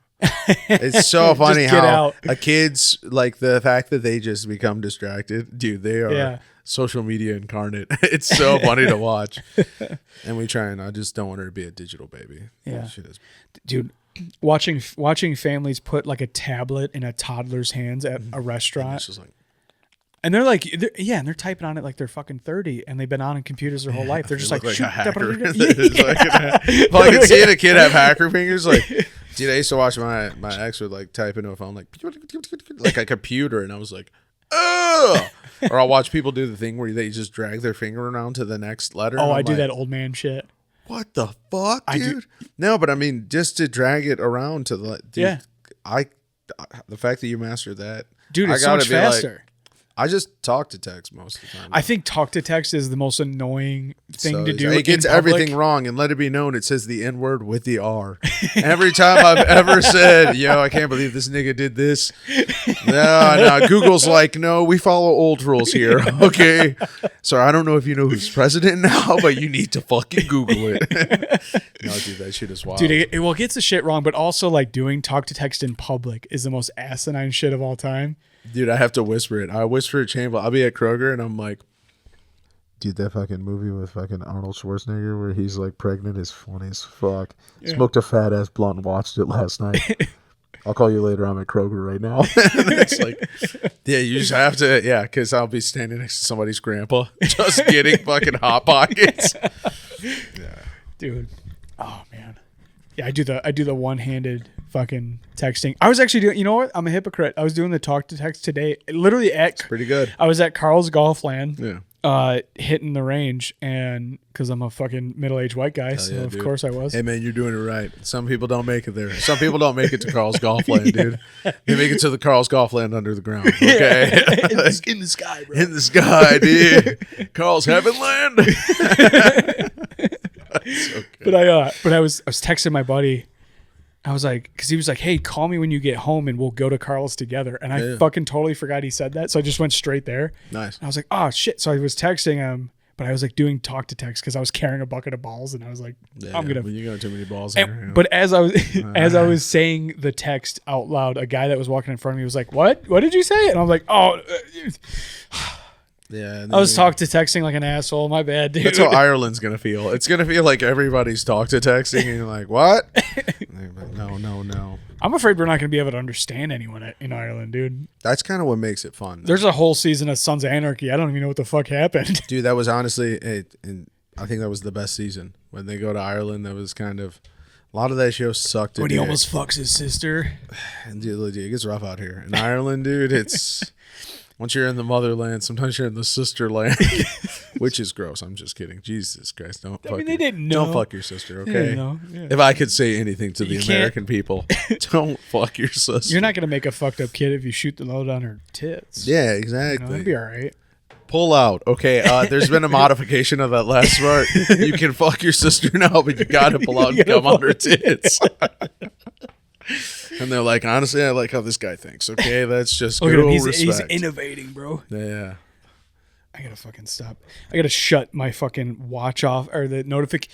Dude, so we have all of the social media for the podcast, which is annoying as fuck. But Is like, it all just hooked up to your watch? yeah, and like it'll like I'm like looking at it thinking like, oh, it's gonna be Paige, or it's gonna be my kids or whatever, and I look and it's like fucking Blockbuster 99 liked your post. I'm like, I don't give a fuck. You're like dude. albino penis 758 fucking subscribe to me. Like, that's great. Sick, thanks, dude. I turned off. I mean, I have like no notifications. My phone doesn't let me know anything ever happened. Yeah. But like, I'll just do like a check.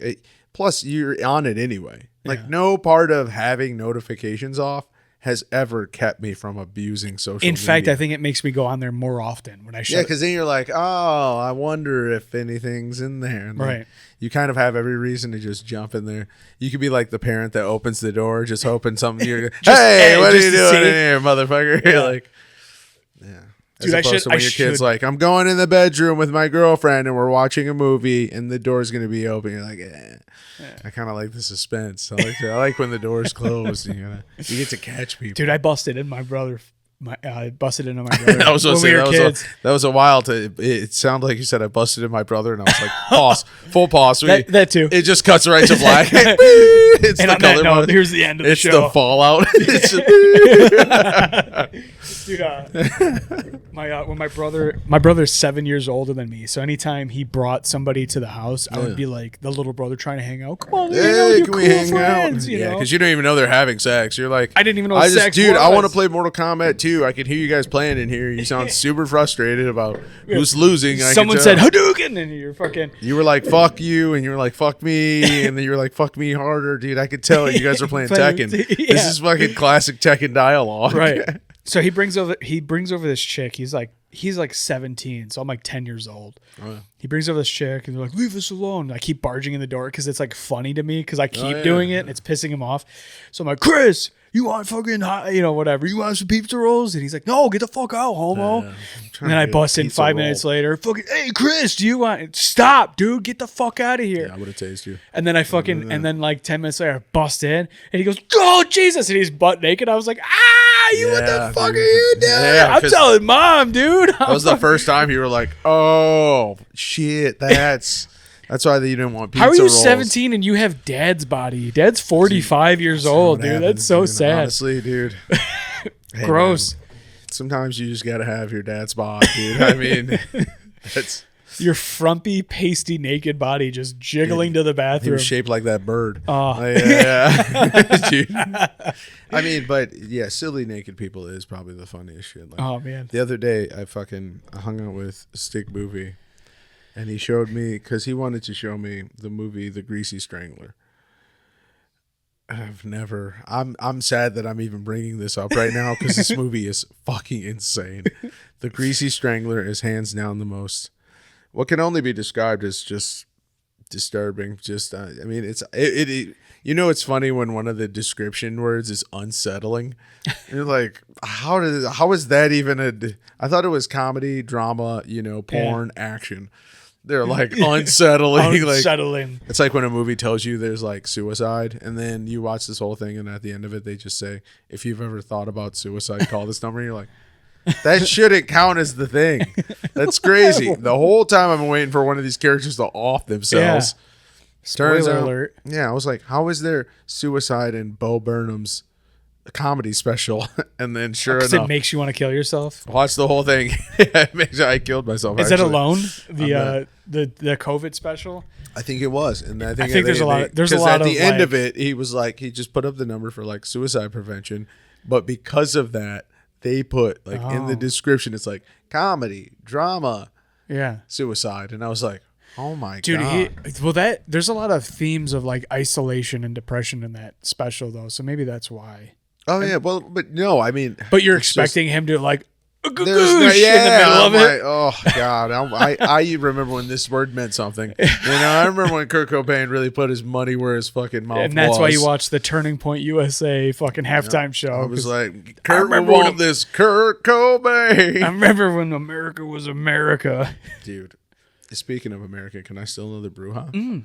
That's the only American way. That's If I've got time for two, I'll take them. But we'll see what happens. Oh, are we? Yeah, oh, yeah. Let's play some Time Warp. It's a time warp, dude. It's a fucking time warp here. I swear to God. Me and Kate Doherty fucking talked for almost 4 hours last night. That's crazy. The only reason that we stopped is because Paige was like antsy and bouncing and like started to play with shit. I'm like, she's telling me that she's done with this. Yeah, I mean, she's been there for fun. That's crazy. She was so sick of it by the time like the conversation was good, but she was we didn't eat dinner before we came here for the podcast. Yeah, so she's hangry. She's been like 4 hours since she thought of eating dinner. Yeah, she's like, we can eat after. Then it was 9:30, so it was like fucking. We started at like 5:45. Yeah, no, I mean, I think the longest I've ever done a podcast. I don't think I've ever done that. I think I talked to a couple of buddies of mine for like musician friends. Like I had a podcast for a second in like 2019, just called Floyd's Garage Podcast. And I would interview musicians and be like, how did we meet? What's, like how you feel about music? Where are you now with it?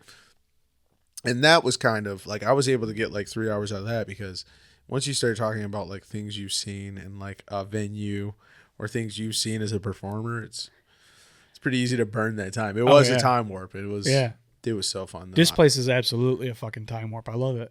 Well, podcasting is fun because like one time my buddy goes, I messaged a guy that I met one time. I jammed with him and this guy named Adolf, who I recently got. Excuse me. I got reconnected to Adolf through my ex, which is how you should have known. I should have was like, oh god, I can't believe I had a baby with this lady. But she was like, these people reached out to me and wanted me to host this show. You can do it instead, and I was like, okay. And then I got there and I saw Adolf, and I was like, Addy. Because that's what he called his nickname when I met him in like 2018, 2019. Yeah. And he's like, oh. And you could tell it was like a bittersweet moment of him going, oh, God, this person knows I'm Adolf. And I was like, I had to like pull him to the side and be like, you're Adolf, right? Yeah. Like, you are the Adolf I met years ago when you were playing keyboard. And he was like, yes, I am Adolf. And I was like, that's so funny. I didn't scream it at all. Like, I didn't tell anybody, like, this guy's name is Adolf. Yeah, you almost got to change your name. Why would your parents do that? You've got to change You got to change your name. It's like the most justified like renaming of all time. Your name's Adolf. Your parents might have. What was my grandma's name? I don't know what to tell you. My grandma Adolf. Your parents might have have named you cunt or something. Oh, It's like, this is a fucking problem. Your first name's just pedophile. You're like, look, dude, we got a lot of them in the family. It's a family name, bro. Okay, your name's just pedophile Epstein. Your name is pedophile Trump Epstein in that order. You're like, look, dude, I mean, I came from a proud line of Epsteins. My grandma Trump. Yeah, you got to change. And my grandpa pedophile. They worked hard to be the Epsteins they were. Dude. Oh my God. Anyone with the name Epstein's got to change their name now. It's over. It's over. That's like, It's over. So it's like synonymous with pedophilia and It's sex awful. trafficking now. Yeah, It's over. Dude, John Mulaney did the funniest fucking bit where he was just like running for like the mayor of New York, and his name was Harvey Epstein, and dude, it was so fucking good. I mean, he's Harvey Epstein, like Harvey Weinstein. Yeah, And Jeffrey Epstein. Holy shit. it's just the worst fucking collaboration. It's so good. Was that like an SNL skit or something? Yeah, recently? he came back for it was one of his. I think it was the post Coke SNL. Yeah. where he was like, "I'm clean now," which nothing against him. He gets to fuck G4 legend Olivia Munn, so he good won for the him. game of life. Yeah, he did. Dude, his special where he's talking about getting sober from Coke, and he's like talking about how he showed up to SNL to get his hair cut. Oh yeah, And it's just the most asinine, like entitled behavior of all time. And it's so funny. he's great. I mean, Dude, he a killer, a fucking absolute murderer. yeah, his early shit. I don't know if you watched his specials a little bit. Yeah, what's the Baby J or Baby whatever? J, yeah. Yeah. But dude, he's got one about like his like seeing what New York is. I think it's called New in Town. Oh yeah, I've watched New in Town That fucking Netflix shit. special back in. I mean, I'm still a Bargatze man, like through and through. I think I've never gotten into Bargatze stuff. I love somebody who's just so relaxed with it that they're just talking to people. Because like, I love Nate Bargatze because he's just a black comedian that doesn't sit. That's all it is. He's just walking around. Isn't this weird? Yeah. Well, and he doesn't swear. Yeah, So it's easy to digest. Anybody can watch it. You can turn it on with the kids around. yeah. Because like I tried watching something the other day, and I had to, like I was staying with my brother in Kentucky for like the weekend, and they were like coming from church. It's him, my mom, and my little brother's like child, and the mother of her child that all love God. And they walk in. I'm just like watching the Cat Williams special from 2017. Just. Like, all right, let me shut Yeah, this I up. mean, it's this shit that gets said. Dude, I have a story for this. I'd never watched From Dusk Till Dawn, and like it's just sinners. all my that's what I've heard recently. 30 years ago, yeah. But my buddies were like, "Dude, you gotta watch this. You gotta watch this. This is like a gatekeeping movie. Like you have to watch this movie. Like it's 100%, you have to watch this." I'm like, "All right, I'll watch it. Fuck, So I'm watching it, and my grandma pops over at my house out of nowhere, and I pause it. Quentin Tarantino's just got Selma Hayek's foot in his mouth with tequila running down it, and your grandma's They're- like, "Oh, Dios de los muertos." Dude, they're Even though your walking grandma's not in Spanish. the desert coming up on the strip club. Yeah. And I pause it. And because there's a knock at the door, and I'm like, "Oh, hey, what's, whatever, blah blah blah, come on in." And I was like, I should probably change this. I think this is like a horror movie, so I change it and I put on some bullshit, put on the news or whatever, and I talk to her or whatever, and then she leaves. I was like, all right, I'll go back to the movie. Yeah. The second I hit play, pussy, we got black pussy, brown pussy, yellow pussy, dry pussy, wet pussy, old pussy. I'm like, holy shit. Cheech, if I'm not mistaken, Cheech Marin. Cheech Marin. And I was like, oh my God, if I let this play for a second, my grandma would have died. yeah. She would. Oh, She's like, they're here. she's an 80-year-old little Irish lady with an afro who like is so religious. If you say fuck in front of her, she'll like faint like a actress from the 60s, Yeah. Oh man. I love fucking with her so much though. She's like my favorite person to do bits with. Dude, that's awesome. It's- you need that. You need that. She's viciously religious, like it. And I'm atheist, so like she's been like trying to fix that for fucking 20 years now, but like So in good. a loving way. She's like, you'll come around. But like They're like a guy hitting on a chick at a bar who's been like, I'm married, and he's like, one day. yeah, we'll figure One this day, out. no. This sounds like a you problem.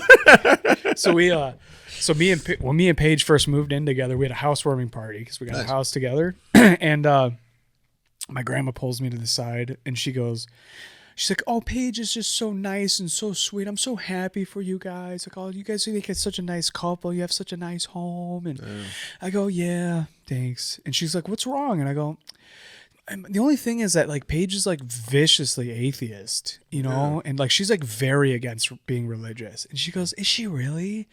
Well, I'll pray on it. Maybe she'll turn around one day." Yeah. And then like cut to like 2-3 hours later, we're having a fire in the backyard. And she walks up to me. She puts her hands on her hips, all sassy grandma like, you know, and she goes, "Matt, you were lying to me."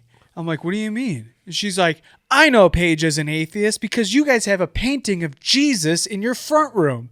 I go, "Grandma, that's fucking Snoop Dogg." Yeah. that's Snoop G-O-double-D as God. Dude, like that's so good. We praise his name, and dude, we were laughing so fucking hard. It's literally, dude, it's I literally respect Snoop the fact like she this. thinks he's black. It The looks fact she was all right with black Jesus kind of means your grandma's a real one. Like She's the shit. She's an honorary black lady now. Like Dude, I don't. So the painting is like Jesus-esque, but it's Snoop Dogg. So like that's why it was hanging in our fucking living room. It's ridiculous.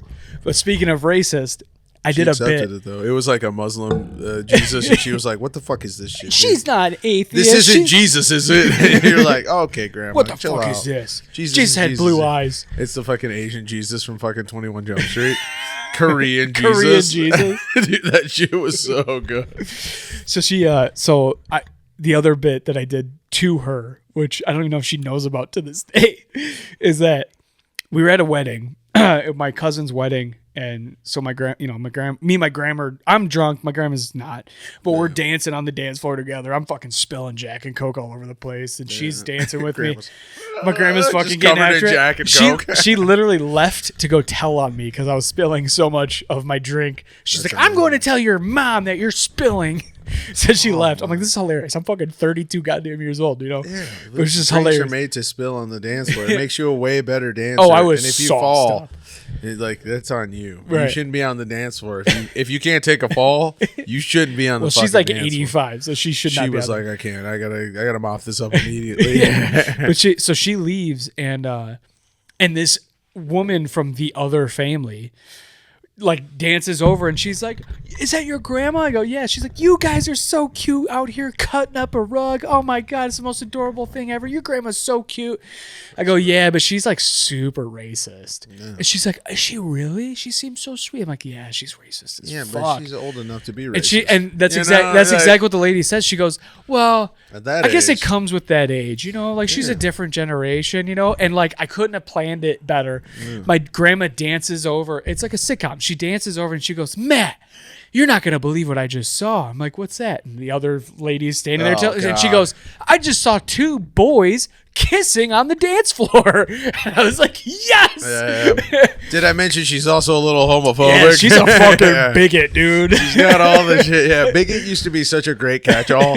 You're like, "Look, this motherfucker just doesn't fuck You around." hear this fucking lady? If it's not white Jesus, We had to tell her to take the hood off to come into the wedding. so good. Just your grandma just fitting with a fucking clown outfit just for a God. wedding. Grandma, you can't have a patch on any dress. She can't get the fucking hood all the way down because her afro's holding it up.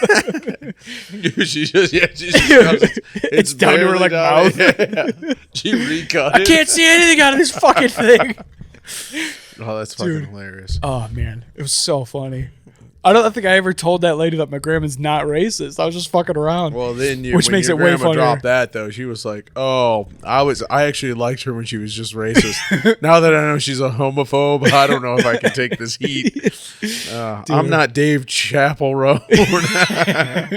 Dave Chappelle Roan has got to be my ska band now. I think I'm going to release a whole project that's under just the name called Dave Chappelle Roan, and then just get sued by both of them like in tandem. I love it. Oh, it's gonna Fuck be yeah! brutal. And then their security guards are gonna come, not get a shit knife that- away from you, but also make you cry. Yeah, it's gonna be brutal. I think I'm gonna be Dave without an E, and then I'll cut Chapel. I'm just gonna spell it like real Chapel, like the real like God style. Yeah. Like it was supposed to be. And instead of singing bad pop songs, you're just gonna hit your thigh with your mic on stage the whole night. Whole time, dude. It will be my Andre 3000 flute. It was just. And they'll be like, I'll just have a bunch of reverb on it. By the time I hit it, like, it just got effects on it. I've just got like a pedal. It's still just that one hit. it's just. Dude, who was that comedian that had the fucking like the loop pedal? Oh, dude, Reggie Watts. Reggie Watts, dude. I love fucking that. love Reggie Watts. Dude, he did a video with him, Flying Lotus, and fucking. It's Reggie Watts, Flying Lotus, and I forget who the third person is, but it's epic. Yeah. It's so epic. Recently? No, I haven't this is seen old. This is a while back. He's such an Watts. irreverent fucking comedian. I love him though. I forget who the third person is. It was on like fucking Ethan Klein's H3, Oh, okay. which I was like, what the fuck? Because when I got into podcasting used to really be like the wildest shit. Yeah. They were just like, oh, we're just getting views. We're making like content. Now podcasting is hilarious because they've both just jumped on like political bandwagons. Yeah. And they're like, oh, this is what we've got to hate all the time. And you're like, that's why I like listening like Tuesdays with Stories is one of my favorite ones. Like Mark Norman still has a couple good podcasts where he kind of just says the dumbest shit. Yeah. Like Tuesdays with Stories is nice because they just literally talk about what their week has been like. Yeah. Because that's what catching up as friends is now. Just being like, okay, we got to podcast this. Yeah. Which is still kind of sweet. I'd rather listen to that though than, listen to some fucking manosphere douchebag like, trying to convince you that you should only eat steak. I mean, look, dude, Rogan's gonna Rogan. Okay, he'll always be the guy. Dude, that's like, I'm a fan of Rogan still. I mean, He's like, "Eat you can that disagree with somebody without villainizing him. oh yeah, no. I mean, I can't listen to him anymore because he cracks me up too much. Like he talks about the wrong things for way too long. Yeah. Like I remember when he dropped a video of him talking about Atlantis for like 15 minutes, and I was like, why are you doing that? And then he was talking to this college professor about how that guy does like heroin every day.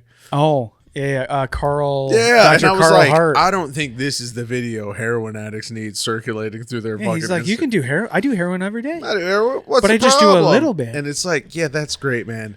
Nobody else has that issue with heroin. No heroin addict has ever been like, look, dude, I've actually got it pretty under control. Yeah. If I took the amount of heroin addicts I've met who didn't have it under control as opposed to the one guy on Joe Rogan. Who can handle it? Yeah, it's a crazy dynamic. It's a weird hill to die on. It's like, dude, it's like when chicks talk about like how sex work is appropriate now, and I'm like, excuse me, I'm like, you cannot live in a world where you ever like allow men the luxury of sex work. Yeah. Because if you say like hookers aren't bad people, you're all gonna get AIDS. Like we're gonna bring AIDS back. Like we think we beat it with a pill.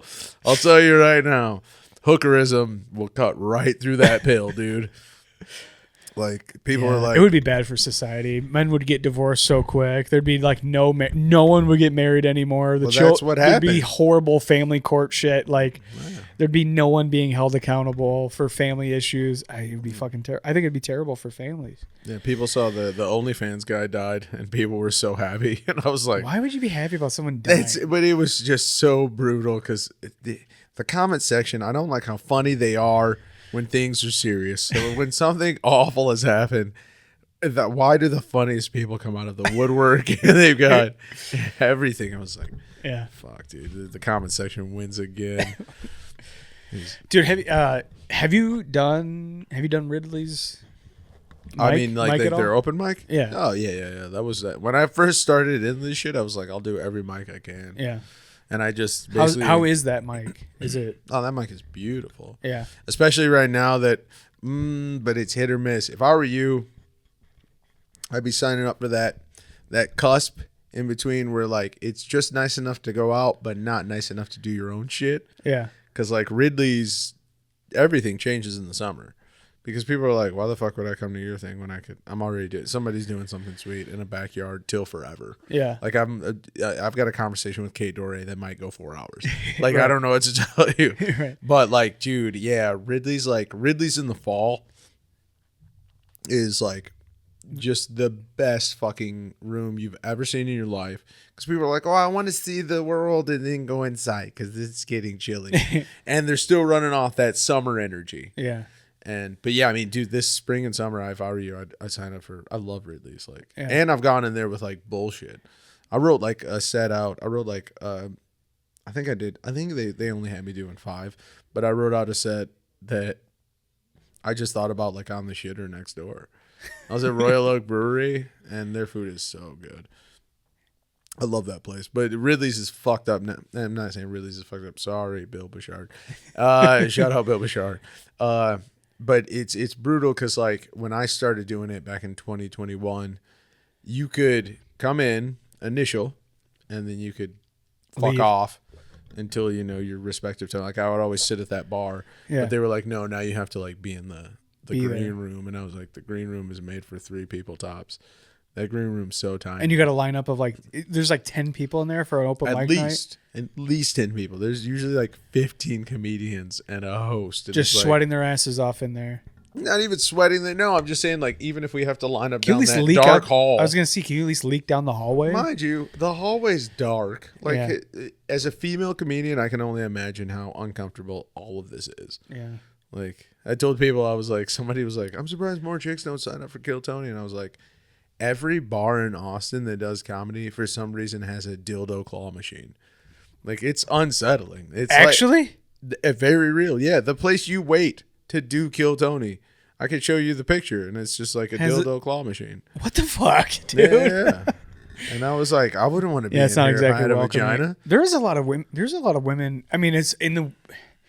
I feel like comedy is getting closer and closer to being 50-50, which is weird as fuck to me. No, we're about to light women on fire at the stakes. Like, I hate to be this guy, dude. I What? look at the comment section, I'm like, people, this manosphere thing is a joke. People thinking like, oh, this guy made a documentary. It's going to take down the manosphere. Probably They're propped it about up. to double down now. Yeah. It's like in a movie where they shoot the monster and it grows bigger and they go, that didn't work. Oh shit. Like, Yeah. I saw a picture of some chick and it said, I respect men's right to shut the fuck up. And I was like, don't, I described it like this. I told this to my ex and it was so funny because she's like this bisexual feminist. So anything I say that tries to like, I'm trying to just show her what it feels like. Yeah. I said, sometimes it feels like as a man, as a person who does not want to see women hurt in any way, shape, or form.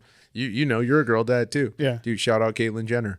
Like, we both have daughters. We both want them to be, we both have moms, grandmas that we want to be treated well in this world. And less racist. And look, dude, even racist grandmas deserve love, okay, dude? I guarantee your racist grandma cooks good. It's bland, so you live a long time. Like, your heart's never stopping off those mashed potatoes. But, dude, I mean, and like, but I was like, sometimes it feels like insane men, like, you know, incels if you must, which I don't even, if some guy's just not getting fucked, he's not the problem.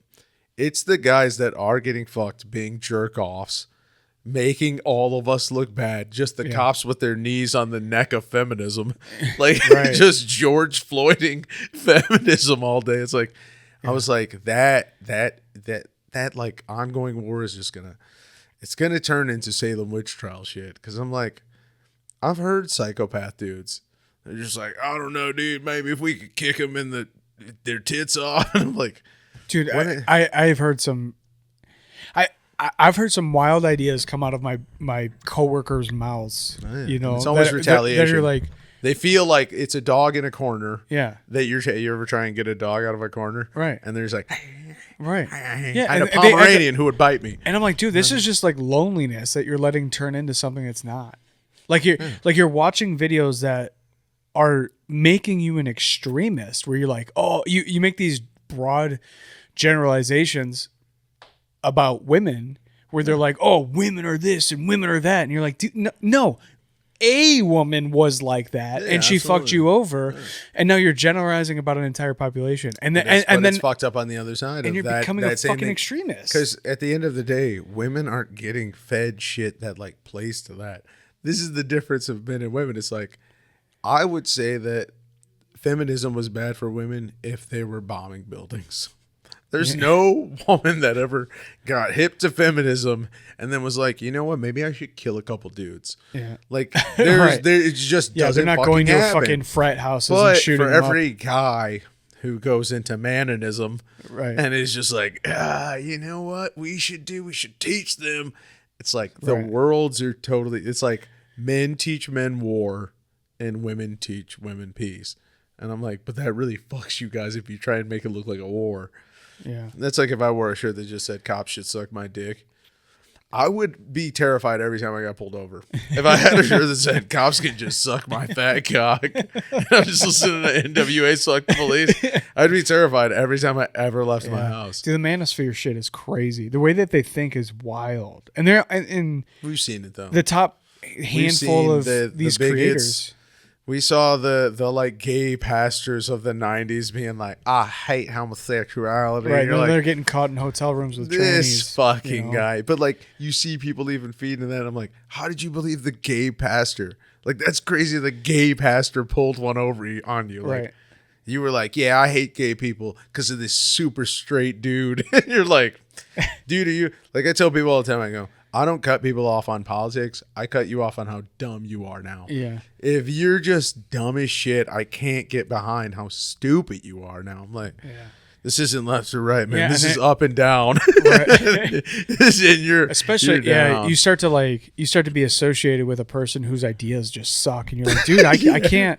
You're making us all look bad. I can't be your buddy. You're a fucking idiot. You know. You're a leper. You're a literal mental leper. Right. Like your stupid ideas about women are gonna rub off on my reputation. And I can't do that. Yeah. I can't have you think that, you know, women are the fucking women are all whores now and they don't care about the family and they I go, women were whores the whole time. Prostitution is the oldest profession. What are we talking about? No, to and generalize, they deserve that. Okay, there's nothing wrong with a lady who would like to be a whore. To generalize about an entire population because you dated a girl from Westland and you're like, this is how all women are. Ouch, dude. That's such a brutal pull. I have like rep Westland my whole life. Fuck Westland, dude. You know every girl that comes out of Westland. Oh, they're awful, dude. I met a girl who was a fucking.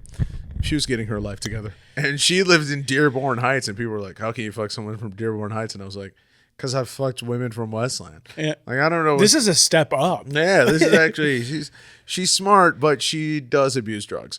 So that's I'm just in Westland. She's dumb and she's an addict. So it's like I don't know, man. Fucking whatever your Jeopardy board is, dude.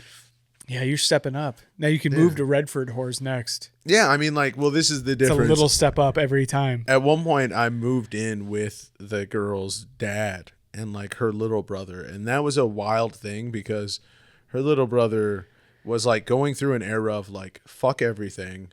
I'm going to just rebel and just not go to school. And how old is her little brother? He was, like, dude, he was probably, like, 13 when this happened. At one point, no, this is the breaking point.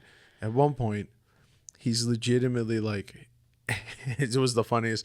Visually, if I painted it, it would be like a fucking something I'd hang on a wall. Yeah. But at one point, I'm in the basement just trying to like clean shit up around the house because her dad, we left. I was like, hey, if your little brother's going to be like this, let's just go back to my buddy's house. We'll just rent a room out, get our shit together. And then we did that, and like we were over there just helping her dad clean up shit because her brother would throw these like rager parties and just be fucking gnarly. One time we walked in the basement and she goes, I went to school with that guy. And I was like, that's hilarious. And he's at a 13-year-old's party? Dude, it just creepily. She's like, why the fuck is he here? Because she was like, she like said the guy's name like DJ, and he was like, hey, what's up? And she's like, why are you here? There's 15-year-old girls tops. Yeah. And then just you, which is like clearly like 23, 24. What the fuck? And she was like, ugh. But it was fucking hilarious because one time I'm down there, I'm trying to clean up like the aftermath of her brother's party. And I hear them screaming upstairs with each other, and I hear like shit knock around. So I run upstairs. They're all in like a walk-in handicap shower, like an easily like get-inable shower with no like the ledge thing. So you could just like kind of stumble into it. And it's her dad, and her brother, and they're all like, one person's tackling that. Like her brother is like trying to wrestle her, and then her dad is like got her brother on a headlock. And I was like, you guys this is too much. This is fucking insane. Yeah. And it's you have three different generations wrestling each other just fuckery in a fucking shower. And it might have even been her. It might have been, I can don't even remember the exact stacking of the pancake. that was this bullshit. It could have been her dad, her brother, her dad, her brother. Like the whole thing was just fucked, and I was like, oh my god. But it's just funny because I mean that's kind of these are the kind of people I grew up around, and Same. I like, and now that I have my son's about to be 13, and I have a 8-year-old and a 7-year-old, and I'm like, you guys are growing up in such a different way than I grew up. It's insane. Like it's so different. It's insane. When I was 13, I had a full on smoking habit. I was going through like like 3 packs of cigarettes a week. You know, stealing smoking Virginia like a Slims. divorced dad. You're For just real. like, That's why my slice lungs right are in. whistling right now. My lungs are whistling is dude, that's such a that if that's not the next Gary Clark Jr. song, I'm done listening to him. Shout out to Gary Clark Jr. Yeah. Dude, yeah, I was like fully smoking, like stealing 3 packs of cigarettes of Virginia Slims from my mom a week. I was stealing her $2 bill collection to support my, corner reckless store habit. Yeah. You know, and like my 12-year-old who's about to be 13, and like I say like a certain word in front of him, and he's just like, and he just can't handle it. He's like, oh jeez, his whole head turns red. The other day I made a joke about oh god, what did he say to me? Oh, it was St. Patty's Day, and he's like, "You're not wearing green." I go, "My thong's green." He goes, "What's that?" I go, "What's a thong?" Dude, he didn't even have an anthem like we did. Your At the thong- age of 9, a music legend known as Cisco. Definitely not with a K. Definitely with a Q. And a Y. Definitely loves dragons way too much. Oh, the CD cover. He made, dude, him and his silver hair. He just looked like a character from Fifth Element. I thought it was Chris Tucker. I swear to God, I thought he was Chris Dude, Tucker. The though. funny thing, I literally walk into the bar the other day. I sit down, Fifth Element's on. I'm like, let's fucking go. Hell yeah. And unfortunately, it was already when they were like getting to the like vacation ship. Oh, But still, because the beginning of Fifth Element is So so good. banger. But with no audio, it was good to just jump into the action. yeah. But I just love how, like, in 90s sci-fi movies, they'd be like, what could make this movie insane? And they're like, I don't know, black president? And they're like, whoa! Don't you do Dude, you better chill better the calm fuck the fuck out, down. dude. You better chill. Whoa. Dude, and then That's how you know they're in the future. Yeah, They that's gotta yeah. fucking- It's way down the A line. black guy with blonde waves, Chris Tucker. Dude, the best part is the black president in this movie is Debo from Friday. So it's like it's just the most horrific image of what.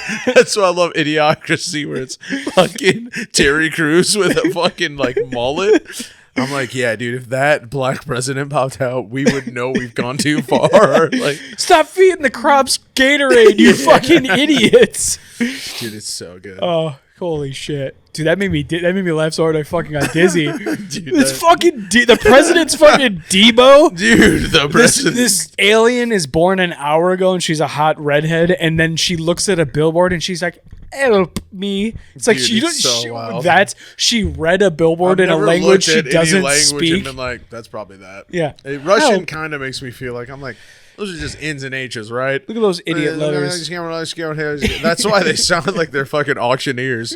I look at Russian letters and I'm like, They sound like they're in reverse. I take a whack at it though. I would take a whack at just fucking Mila Jovovich style.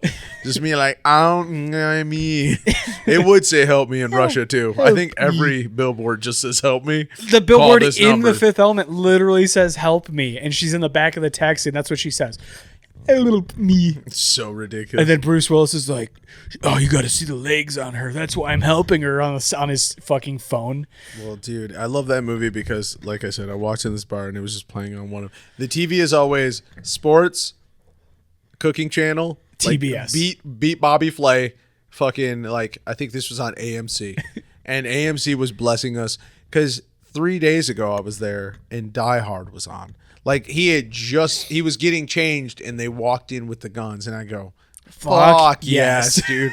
Because honestly, man, #1 Christmas movie ever. Yeah. The movie is literally about a guy whose wife that doesn't love him anymore could possibly get killed and make his life super easy. And then he fucking fights for her life. The first part of the movie is him looking at an exit door. And then I would have been like, well, this is between you and God. And I would have fucking been out of I'm not there. gonna take my dress shoes off and crawl around in ducks. Yeah, dude, what do you mean I gotta cut my feet up and fucking jump around in duck vents. Like, no, dude, this seems like things that Guy with Love does. Yeah. Me, I took a plane here. I watched Independence Day at Home Slice Pizza waiting to do a spot in Toledo. Dude, that'll really bring it home. I was like, Paige was like, "Are you gonna talk to me?" And I'm like, I forgot how good this fucking movie is. I just watched it. I just scrapped my Mustang and had to watch, but I only watched it from them in the alien ship. By the time they were in the alien ship, that's when I walked in the bar. When Jeff Goldblum, I had to scrap my Mustang. Divorces are ugly. Yeah. It recently? Happens. Oh yeah. Like it just happened? Oh, it just happened, dude. It's still, the wound is still so like fresh. Last Sunday? Oh, like, because that's when I was in. That's when I was in Toledo. Or no, 2 Sundays ago. I want to say, yeah. We were watching Independence Day on AMC at the same fucking 2 Sundays time. ago, yeah. 2 absolutely. Sundays ago. I was in Ohio doing a spot at Home Slice Pizza. I was talking to a shout out Dave Crumbly. I was talking to like a 70-something-year-old pipe fitter. No shit. About how he was like, Trump might be the greatest president there ever was, and I was like, let's go back to the thing where we love Independence Day. Yeah. And then we just talked about like love and life, because I was like, I'm not gonna shit on this 76-year-old man. Yeah. You're 76. If you're a racist grandma, you can do that. You're allowed to I be. don't know. You came from a time where you'd be like a loser if you didn't do it. Yeah. Can you imagine being in a time where they're like, what do you mean you don't say the N-word, dude? What are you, gay? And you're like, no, I think it's more off. No, dude. Like, I think it's more off-putting to meet an old person who's got like blue hair and is like hip. it's so creepy. Because I'm Like, you like, see, like, a you think 70-year-old you're dude- still, you think you're doing the new shit. Yeah. It's like, no, you're retired. I saw a 70-year-old dude with a center part and skinny jeans on the other day down in Royal Oak, and I was like, what are you doing? Stop. You're He not was allowed. like, come on. My girlfriend's 32, kid. I don't know what to tell Dude, you. it was gross. Yeah, don't try and keep up with the time. I tell people, I'm like, dude, I was so glad when I just didn't understand anything. Yeah. Like when I felt myself not understand a reference, and I was like, made it out of there. It was like Family Guy for the first 10 years, and then you're like, then you start growing up, you're like, oh, I have better things to do. I do understand that Richard Gere had a hamster in his ass at one point. Yeah. And also his middle name is Leslie or Well, something. yeah, Leslie. It is, dude. His name's actually a pedophile Trump. Epstein. But he changed it to Richard That's Gere. a fucking dude. You're such Floyd Jones, the professional. That's Richard a Gears of callback. War. Richard Gears of War. I want that game where it's Gears of War, but you're constantly trying to pull fucking hamsters out of your ass. It's in Why third, is this the same why engine? is this in third person? Dude, Richard Gere's middle name is Tiffany. Oh, that is wild, dude. Richard Tiffany Gere. Richard Tiffany Gere. I knew a chick whose middle name was Michael because her dad was like, "You will have one part of me in your name." Like you're. He's like a fucking like a George. That's Fuck wild. Foreman, George Foreman. Yeah, dude. All of his kids' name are George of some sort. Dude, I have an uncle who has like 11 kids, and all of them start with Mark. Like in some way, shape, or form. It's M-A-R and then a K or a C. Mm-hmm. He's done it all. He's done all the remixes. If you said 11 random, presumably black names that started with Mar and then ended with a K or a S, you'd name them all. You'd be like, boom, boom. I'd be like, it'd be like a Jeopardy board. It'd be like fucking Wheel of Fortune. Yeah. Mark, Marcus, Marquisha, Day Marcus. No, DeMarcus. he never starts it off. Oh, He it's always Mark first. Always Mark it's not, first. There's no DeMarcuses or Jamarcuses. No. I feel like I'm getting dangerous territory. I'm gonna stop on my head, dude. We all are. I literally said pedophile Trump Epstein as a name, as a joking name, which is still a banger. Like it'd be funny if they made a superhero movie like that. Let's do it. Let's make, guys, you heard it right now. We didn't want to spoil it for you. We're making a superhero movie called Pedophile Trump Epstein about a good guy who's just misunderstood. We're never going to address it. It's just a bad name. it's just fully He's a super exactly wholesome what guy. Superman was, but that's his name. He's like a good dude who's a youth pastor, like an actually good guy. It just says PTE. It just says PTE all the time on his clothes. And then you're like, oh yeah, his name is wild. Why the fuck is he named that? I don't know. They just wanted to see if they could do it. Me and my brother talked about we were gonna do like the 50th episode or something, or the 100th episode or something like of this show, and we were like, we should we should dress up as something and then never address it. And what we agreed on was like stereotypically black women church outfits with so like great. with like purple Wigs. dresses and Are you gonna huge do hats wigs? and wigs for Yeah. sure, glasses, bead chains. I do it. The whole thing. And then he's like, we're gonna do this, and then we're gonna talk about serious shit the whole time. Yeah. It's gonna be like depression, anxiety, fucking physics, You whatever. guys start crying. You guys start crying, but you're both in like full black lady drag. Right. Never address it. Dude, I can't believe Grandma's homophobic. You know, it's just like, I might be gay right now, dude. Like, you guys, she can't watch that episode. Dude, if she just saw two guys kiss fucking like a couple years ago, she's gonna burn down the house. You might as well play her that scene in From Dusk Till Dawn. We got black pussies, we got dry pussies, we got Boozy. You might as well give her the pussy scene from Dusk Till Dawn just to ease her into Just what to she's ease her about to into get into. Grandma, I know fuck. that was wild, but have you seen my podcast? Yeah. And then just like God, that's I hope she has not seen a fucking second of it. that's gonna become the new like telling your parent you're gay. It's like, Dad, I know this is gonna be rough, but I have a podcast. I have a podcast. He's gonna be like, God damn it, Not you my too. son. Everybody's got one. Dude, we're gonna hit critical mass where everyone has a podcast and no one talks to anybody unless it's on a podcast. Yeah, it's just arranging friendships. It's like being like, look, I don't want to actually know anything about you, but for one time, I would like to talk to you for 3 hours. So I like, could have an episode out. yeah, it's like dive bars without the guy who shouldn't be there. Yeah. Like nothing is worse than when I'm at a dive bar. I try and give someone that respective chair, and then one terrible person sits in the chair and like kind of cuts the siphon, like they bend the hose, Yeah. and then me and the other person are just done. Yeah. Because we both just, it's like if you, again, this doesn't happen unless you're George Michael, but if you're in a bathroom and you're talking to somebody at a stall and you're bullshitting and then a guy comes in between, it can't be a 3-piece. No, we're not talking anymore. We can't. It's over. You look I had that forward. happen to me waiting to do a set at the Roadhouse in Livonia. Oh, yeah. It was like the corner, Way too intimate. The corner guy skip a chair, me skip a chair, a guy. Oh, yeah. And it was like that for like an hour. I got there way too fucking early. And a guy comes over, he's like, is anyone sitting here? I'm like, yeah, the fucking ghost that prevents me from having to talk to that guy and that guy. Like, he's like, oh, I'm going to take it. And he sits down. I'm like, fucking come on, dude. Mm-hmm. So I'm like scooting over. I'm fucking like making a point to like be on my phone so I don't have to talk to this normie who's just going to be like, It's awful.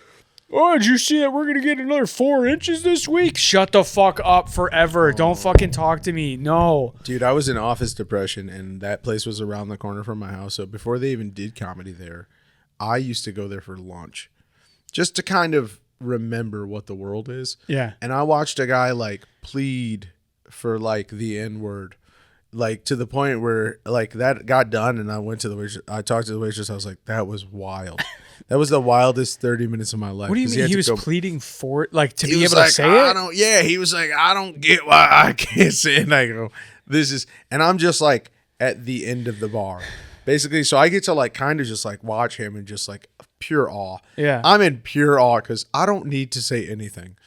You could say all the words that are left. There's like a million of them. Yeah. So, but this guy was so funny because he gets done, he leaves, and I was like, that was wild, right? And she goes, oh, that guy? No, we just call him N-word Ron. Like, that's just, that's kind of, you think that's the first time he's dropped that bit? This is his favorite bit. That was his, like, yeah, that was his favorite. And not bit, but like, literally, like I'm talking He's like on a mayoral soapbox. mayoral speech about like, Trying to convince the world, it's just letters arranged in a It's certain just- way. yeah, Why can't yeah. I say it? my grandpa, pedophile Trump Epstein, said, if you can't have any name you This isn't want. the America I grew up in. And dude, yeah. I want to be able to say those letters in that order. God damn it. Well, the funny thing is, I then saw him. He called a comedian, lo and behold, his favorite word. Oh. He called a black comedian that at the Roadhouse, and I go, oh, that's why they call him N-word Ron. Oh, my Like, God. oh, this goes way farther than I thought. He was just kind of having the speech amongst his white brethren. Yeah. Turns out he fucking pulls that shit off the clock, and I was like, dude, Dude, I tell you what, like that was so funny. that was one of my.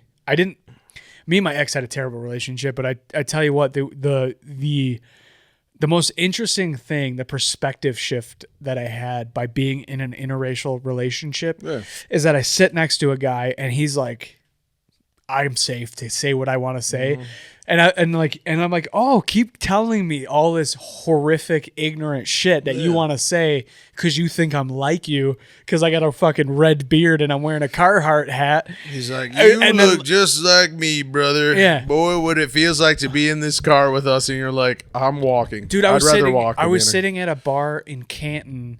We were staying out of a hotel because me and my brother were flipping a house in Canton, and we were working fucking crazy hours. Yeah, Mavericks, the Rusty, what is it, the Rusty Crow or something? I don't remember. This was like 2014. I'm Oh, not wow, sure. wow. I'm not These sure. things probably weren't even, Yeah, I have no idea. But it's on that strip where all like the fucking, you know, like there's like the Lowe's and then there's like all those Ford Road. restaurants and shit. Okay. Everything. Yeah. So we're sitting at whatever bar was walking distance from the hotel, motel, Holiday Inn. Oh, And, you were at Mulligan's Pub. Yes, I was. You were yes, smack dab the across fuck I the street, was. and you look too Irish for that place. Yes, the fuck I was in Mulligan's you pub. were, yeah. So I'm sitting at the pub with my brother and so funny. and our buddy who was working for us at the time. And me and my brother look like 7-year different twins. And then our buddy is a bald metalhead with gauges, a septum piercing, and a long fucking beard. So like he looks like Phil Anselmo. You know, he's I've got those he's about to buddies, yell fucking white power on a mic. You know. yeah. He looks like a human swastika. And this guy, is wearing a literal NASCAR jacket, like an Eminem NASCAR jacket. It couldn't have been more of a caricature of a racist douchebag. Oh yeah. And he's like, so fucking blah blah blah blah blah, saying all this fucking ignorant shit. And then he's like, oh fuck, look what just walked in, and it was our friends. The buddy, the metalhead. And no, it was our black friends. Oh my god. And he's like, oh, look who fucking walked in. I fuck, god damn it, I fucking can't have a nice place in town anymore, blah, blah, blah. Fuck, they're leaking in from fucking Wayne or whatever. Yeah. And I was goddamn Westland. And I was like, okay, God, yeah, guys. dude, that's fucking, I know, dude, they're coming from Redford, they're coming from Wayne, it's terrible. Hey, Dave, come over, we're right here, dude. You make him take the seat right next to the Yeah, guy. and then I'm just staring at him. I'm like, you okay, fucking Cletus? You fucking He's like, my douchebag?" name is Dale Earnhardt, pedophile junior. Okay, how dare you disrespect my name, dude? I met a pair of kids. Well, not a pair of kids. I met a father and a son doing like a NASCAR like driving simulator job in Indiana years ago. Okay. And I met them, and the dad's got the 3 tattooed on him, and I was like, it camo background in the 3, which is so funny. And then sure enough, I go, man, you really love Dale Earnhardt? And he goes, brother, you don't even get me started. I'll get teary-eyed, okay? Praise Dale. His son just lifts up his fucking shit. He has the same placement of it, but it's the 8 of Dale Earnhart Jr. Adorable. And I was like, oh my God, this is the cutest white trash cutest moment shit I've I've ever seen in my life. Both camo. Both camo That's numbers. the cutest shit of all time. You guys probably fuck your mom so sensually. Like at the same time, like, oh my God, when you guys fuck your mom, there's like love involved. Dude, she probably has a 6 and a 9 with camo just as a tramp stamp. Dude, I was on a job and we all have to wear high vis because we're in construction. And this operator was wearing a camo hoodie and a high vis jacket. And I go, and he's a hick, just a dumb fucking hick. And I go, I don't remember his name. I think his name was, what the fuck was his name? Oh, his name was Eric. And I go, hey, Eric, you got to make up your fucking mind, dude. Yeah, dude, you're living in a lot of worlds And right he's like, now. what do you mean? I was like, you got a storm cloud of a fucking, of hypocrisy. Of hypocrisy, yeah, Do exactly. you want us to see us? Do you not Do you want me to what the see you fuck or is not? happening? And he's like, what are you talking about? I was like, you don't understand what I'm doing right now? Camo high vis, dude, which is Make so a funny. fucking You choice. just look like a ghost. You just look like a stop sign that is just like in the road, kind of. You're They're like like, I think it's a pole. You're a storm front. You got hot and cold. Like, what do you want here? And he just never understood. I'm like, you're a fucking idiot. How do you? That's hilarious. I shout out to camo. I keep a camo hat in my car for any rough spots. You can fit in. Anytime a cop pulls me over, beep, beep, beep, Yeah. pop on that camo. I'm hat. a good one. Somebody had to break the news to me that this was like a pride hat. And I was like, I just bought it because of the psychedelic colors. Yeah. And they're like, no, yeah, there's like all the flags and stuff. And I was like, well, they could be gay. Like I don't want anybody, but Yeah, I'm cool. Yeah. I like drugs more than I like the gay movement. I don't know what to say. No offense to you I guys. just thought it was tie-dye, bro. No offense to you guys. I kind of bought some tie-dye shit. It's by your accident. fault that you picked every fucking color, okay? Yeah. You guys, you picked all the cool colors. Like, Which what is the fuck? all of them. Yeah. Now, honestly, I say we just start calling gays colored. Like, that's what it is from now on. They really leaned into it. Like, we'll talk it out. We'll talk it out. We'll see how they feel about it. You gonna pick all the letters and all the colors? You fucking god damn it, dude. I don't know. Honestly, from now on, I'm calling them Muppets. Since they've got all the colors, letters, you're fucking Muppets. I don't know how to tell you guys this, dude. You get to be PBS at best. G. Yeah. G. A. Yeah. G. A. B. And then you're like, no, they Gay. I was thinking Gay, like, when they yeah. put the letters together. Yeah, just hand drawn animations of gay. You start fucking training kids on all the terms they're gonna have to know to be an ally. Oh yeah. Voyeurism. Voyeurism. Yeah. Voyeurism. And they're like, Mom, isn't a voyeur just a peeping Tom? And like, no, that was when we still thought it was bad. Yeah. No, now we've just lead Now into we it. invite them into our house. Yeah. See Floyd Jones's article about how hookers brought AIDS back. How hookers beat prep. How hookers... Fuck, yeah. Cuck. Dude, I met okay, so this is hilarious. Before I quit my job, I met a guy I was working with, and he told me, he was like, oh, I'm a swinger. And of course I was like, well, what's the silliest shit you've seen? And he goes, one time this guy brought in a barrel. I go, wow. Like classic, like barrel. Wood barrel. Like Like smashing Donkey Kong Like Donkey barrel. Kong barrel. Yes, exactly. Like Diddy was not inside of it. Okay. But honestly, in his world, Diddy Kong Diddy definitely guy. hit. Dude, that's why it was Diddy Kong this whole time. Puff Daddy was like, I love a little. That's weird. But he said this guy brought in the barrel, and he pops the top on it. And he goes, I thought he was going to like bend a chick over this barrel and like fuck her or something. He goes, guy pops the top to the barrel, gets inside of the barrel, and just watches him have sex with somebody's like, presumably What? mom at least. And I was like, what the fuck? Like that 70s like cartoon dude where his eyes and nose are hanging over the edge of the fucking It was like wall. it was like the Home Improvement neighbor, but like He's gone Wilson. wrong. It was Wilson He's like gone wrong. saddest Wilson Yeah, ever. the saddest cuck Wilson Dude, you ever. what the But the fuck? best part is he goes at one point. The guy just goes, and I was like, And- oh he's no, jerking out. the hand was gone. Oh, he's got a kink about I barrels. thought it would have been funnier though if he kind of leaned down. He was invisible in the barrel. Cork pops out of the barrel. It's his dick. Okay. Then pulls the dick back inside of the barrel. Plot change. And then he just looks through it with his eye. Just to know a guy popped There's out just of like a Cork with one his cum cock. tear going Yeah, down the just, hole. What the fuck, dude? Yeah, I was like, The guy. So I was just talking about the house we were flipping. The guy, the investor on that house, there was a barrel in there. was You a go, was "What's a up with the fucking barrel?" swinger, Oh. and he had been cucking this guy who he called fucking Kutakinte.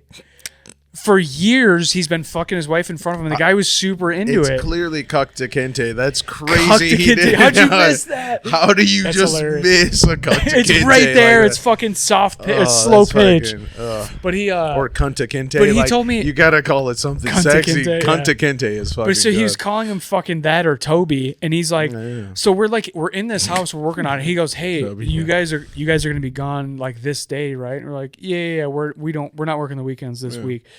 So the next week or whatever, he comes back to the house to check on it, and he starts telling me the story. He goes, I couldn't have you guys here because Toby and his wife came here. I'm like, a yeah. keyword came. And I'm like, Yeah. and I go, yeah. And he goes, yeah. I put Toby in a dog cage in the bushes out front while I fucked his wife on the flooring in the front room. Like the flooring stacked up like 4 feet high.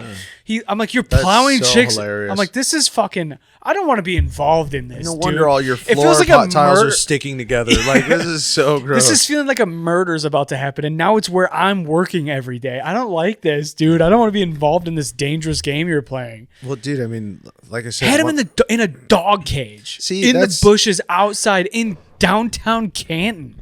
dude. Well, that's the thing. Like when I was doing dish, like I already met a couple people where I was like, oh no. Yeah. Like I met a guy who was just like a full hoarder, like a house full of flies and like kibbles and bits everywhere. Like he was like, hey, I was like, hey, we're this many minutes away. And he was like, oh, that's cool, man. Just so you know, it's like a dog kennel in here. My coworker, the trainer's been there 20 years. He already knows what the fuck this looks like. And we walk in there and because I go, do you want me to close the door? He goes, yeah, either way. I should have left it open. To air it I out. closed it like a stupid idiot. And then just the whiff of the house just hits me. Walk over. Doesn't even have his HDMI cable plugged into a cable box. Like my trainer goes, what do you see wrong here? And I go, everything. Yeah. Like this guy, even if his shit was hooked up right, he's not getting cable with this. Yeah. But we hooked up everything right. He's like, we had to activate some shit. But I literally picked up an HDMI cable. And when I grabbed it, like 30 fruit flies all awakened from their slumber, like, like Christ, hell demons. Dude. And I was like, how much does this happen to you? And he was like, way too much. Yeah, it's fucking like, Dish Network, dude. Yeah, I know. Yeah, you're not working for some high fucking quality brods like at Comcast. Comcast was like, look, I can't fuck you, but you can fuck my slut sister, okay? You want to be on that little piece of that? Yeah. She's got a coke addiction and 3 kids. Dude, my dad. You don't get me, though. My dad, one of my dad's fucking side hustles when he was freshly divorced from my mom was putting door hangers for Dish Network on people's handles. So he would hand us stacks of like 300 Dish Network fucking door hangers that had his code on the bottom. Yeah. And he'd be like, all right, guys, you got this block, you got that block. I'm like, looking back, did he make a fucking penny off of all of that child labor? I think he literally made a penny. I think what he got paid was not enough. Because like people are calling and they're not giving that code. Like they don't give a fuck if you get paid for it. And we're walking tens of miles a weekend that we're over there doing this for him. I'm like, hey, we don't ever see you.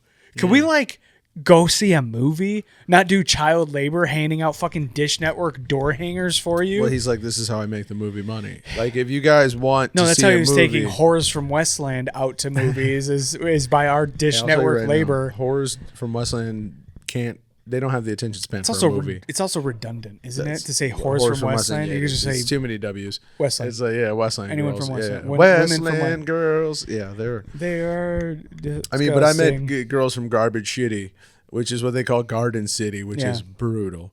And there's some wild ones too. It's like the same, isn't it? Garden City, really, Westland. Until you get to Livonia where the cops are real, nothing matters. Like honestly, like all of Westland and Garden City kind of merge. Romulus is just that's the black rooms of like America. I don't know. Like Romulus the Michigan scene. Romulus is like you start getting like hicks, but they're all breathing in like the airport fumes constantly, so they're all fucking weird and fucked up. But when you go to like Rio Romulus, like I don't see like country people like at the Little Caesars. No, like it's just like everybody in there is like a young black kid. Yeah, and then and I'm like, oh yeah, but they're it's kind of Taylorish, but Taylorish. Yeah. Taylor, they definitely lean more into their country. I kind of love Romulus because Taylor's got Romulus is there. the countryest of people. The countryest white dudes, and then like the youngest black kids. Yeah, and nothing ever goes wrong in Romulus. Like Romulus is so big that they kind of weirdly keep it together. Yeah, like I think Westland is just big enough for you to stop caring about it. It's like when a kid you still have to hold it, but they flail. And then you're like, I'm going to just put you down. I'd rather you cry right now. Yeah. It looks like you're going to learn how to stand a lot. But like, that's what Westland is. Nobody gives a shit. They're like, we're just Canton's dumb little brother. Yeah. And then And Canton is just trying so hard to stay nice. Oh, and it's not doing great. It's like just okay. It's like an okay neighborhood in Warren. Yeah, and they're like, oh, this shots is fired. Here's a $400,000 3-bedroom ranch in the Sunflower neighborhood in Canton, and you're like, this is just okay. Like this isn't even a nice neighborhood. You're like, this is my backyard is literally. I hit a pothole the size of a bathtub on the way here. Like, yeah. And you're like, this is a $500,000 house. I mean, I started a comedy show in Canton, and that's how I knew it was on a downslope. I said, "Oh my God, Canton needs me for entertainment. Like this is guys." Are you still doing a mic in Canton? No, it's still going on. You know, like I started it. Canton Brew Works. It's right where that Nicole's mic now? Is that the one she does? Ned Rice does that one. Ned I Rice. met I some. don't know Ned Rice. He used to have a room in Canton, and he was like, dude, he wrote for like Jimmy Kimmel, or not Jimmy Kimmel. Sorry, he wrote for real people. He wrote for like Anthony Jeselnik. Anthony Jeselnik had a show on Comedy Central in like 2013. Yeah, he wrote on that. The Jeselnik Offensive. Dude, he wrote with Craig Ferguson. He wrote for Jay Leno. Crazy. Like what a resume. Well, the beauty is I met him when I started doing comedy because he had a room over at like Michigan Ave in Denton area. Okay. Like right at like the border of Canton and Ypsi. Yeah. And it was this nice little fucking pub. But like obviously the people that will walk in there and be like, ugh, like why are they doing comedy? Because it's like a place where they're like, oh, our salad's good. Yeah. If you go somewhere and the salad's real, don't do comedy. Comedy. No. No, you want a place like the Roadhouse. You want a dingy bar with a 20-year-old waitress who's got her tits completely out. Like that's the kind of dingy place you want to do My comedy America. at. Yeah. But I ended up I gave it up because Parenthood, sure, the old lady, and then but I gave it to Ned because I was like, dude, you already. If I wouldn't even be doing comedy as much as I do, because like the first time he ever saw me do comedy, we were just standing outside of Maraschino's. I got there super early. You got to think I'm like nervous and shit. So I'm like, go get there early, talk to the host, try and get on soon. Yeah. And he just like, I was like, oh, I'm kind of nervous. And he's like, oh, you want a cigarette? We just smoked a cigarette. He talked about all the shit he's done. And then we went in and it was 5-minute sets. And I went up and I did my set, but I like filmed it. I like filmed myself from the side. And then I looked at the video and it was like almost 9 minutes long. And I was like, why'd you let me go for so long? He was like, dude, you were killing.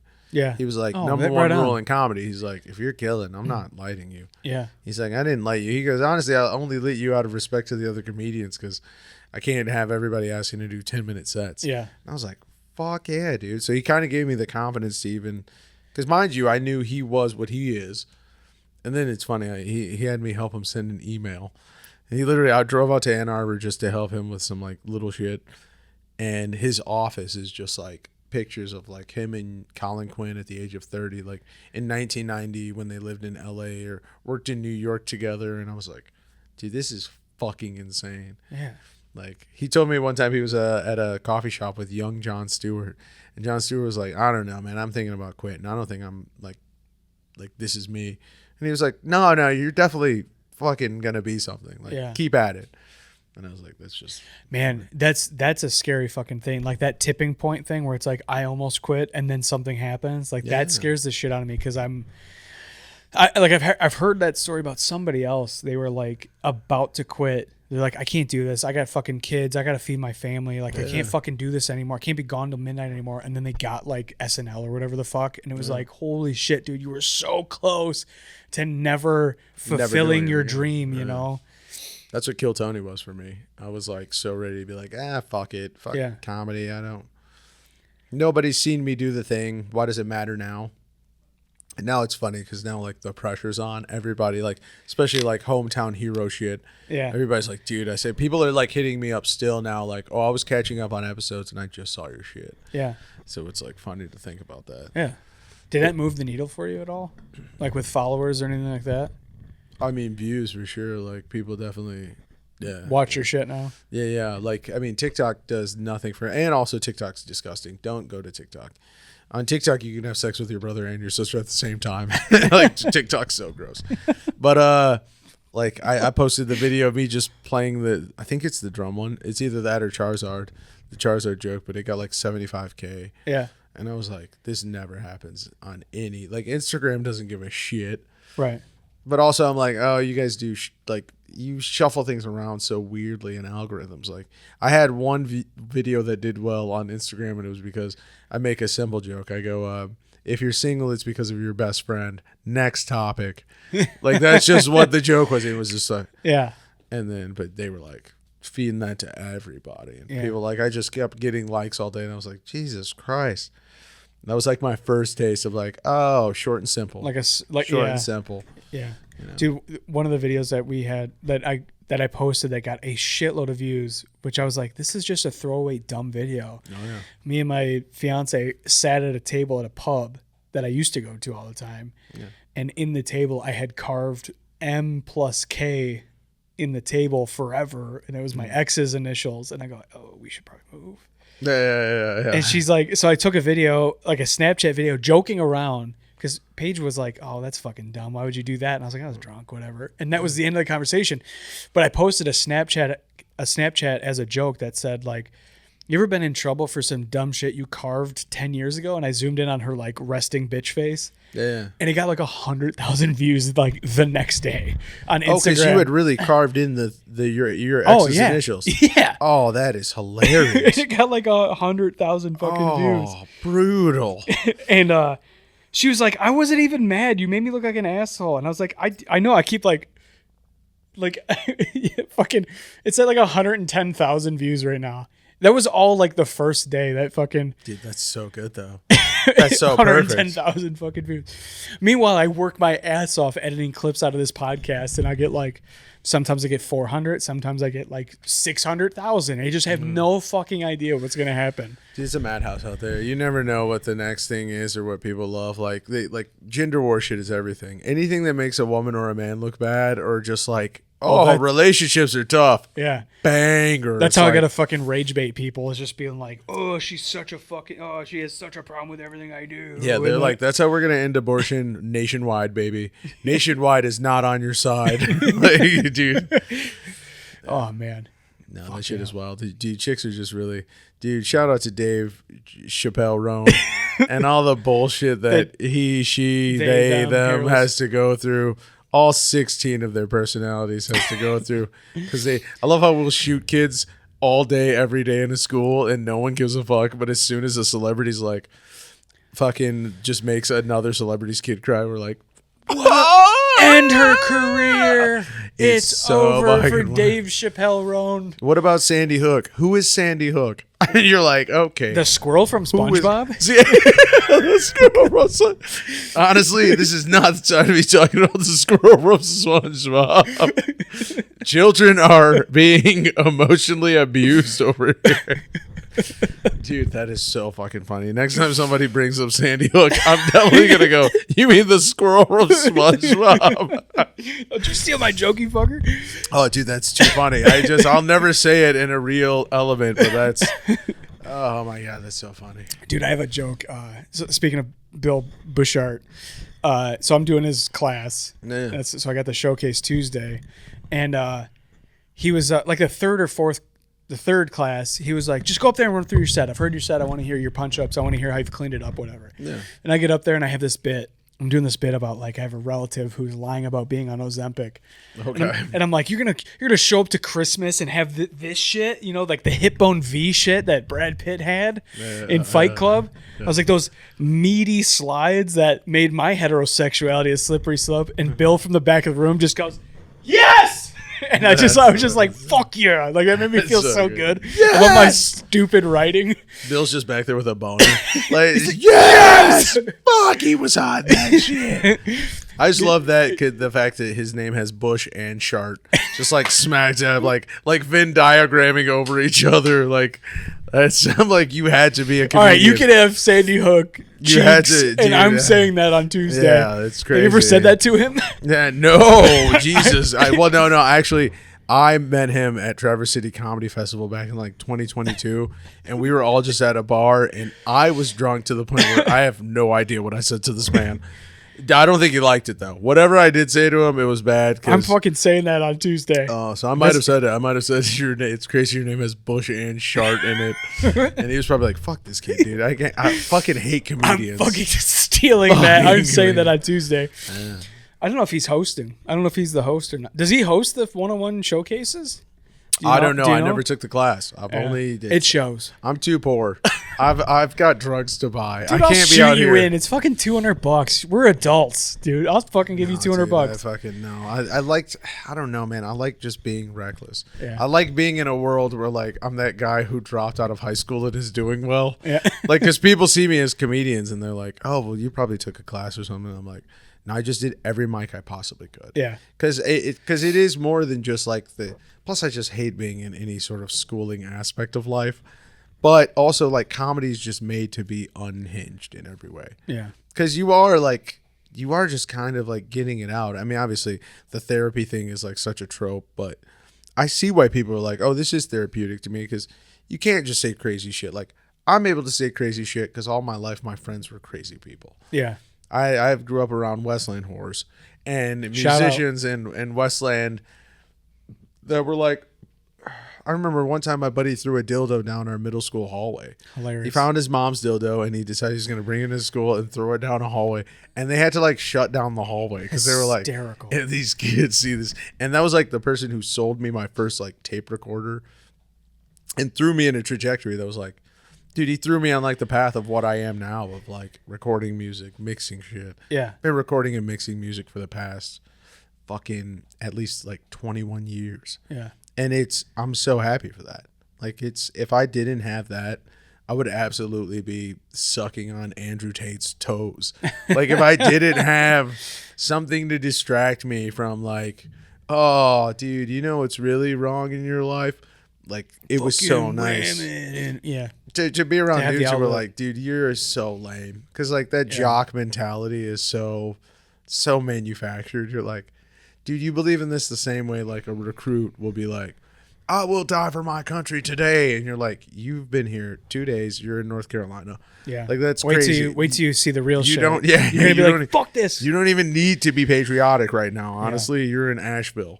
Okay, your recruiter was a lesbian with purple hair. It's all right, kid. Like, yeah. So, Dude, having the people that can push you in the right direction is fucking huge, man. It's or absolutely just huge. in, you know, like at the end of the day, some direction. Yeah. Like, you know, I would say one direction, but that guy jumped off that I don't want to be balcony. pushed off that balcony. Yeah, I don't want to be pushed. That's one direction I don't want to go. I made the joke, which pissed off I love when you say something on the internet and they get so mad, because that's just funny to me. Like, the internet's the grossest place in the world. Like, Yeah. you could fully watch someone satisfy a horse on the internet. My joke shouldn't change your day. Like, Right. But I saw Charlie Kirk get murdered like 5 minutes after it happened. It was right after I watched somebody satisfy a horse too. I watched a horse come and then I watched Charlie. Same amount of liquid. It was crazy. Oh my Same God, amount dude. of liquid. Shut the fuck One up. was white, one was red. I go, this is just like that horse video. Oh, no, I have a boner. But Jesus Christ. Oh. oh, dude, I'll bring up the Charlie Squirt thing again. That was fucking, dude. That great. was fucking. Where you're like scrolling through Twitter and you're like, there's a The girl fucking OnlyFans just squirting and Charlie Kirk. editing. Dude, it's so insane. No, but dude, I had a joke about the One so Direction fucked up. guy. I said it was during Halloween. It was like right around Halloween he did that shit. And I go, you guys, did you see the guy from One Direction? You know, he had a Halloween costume.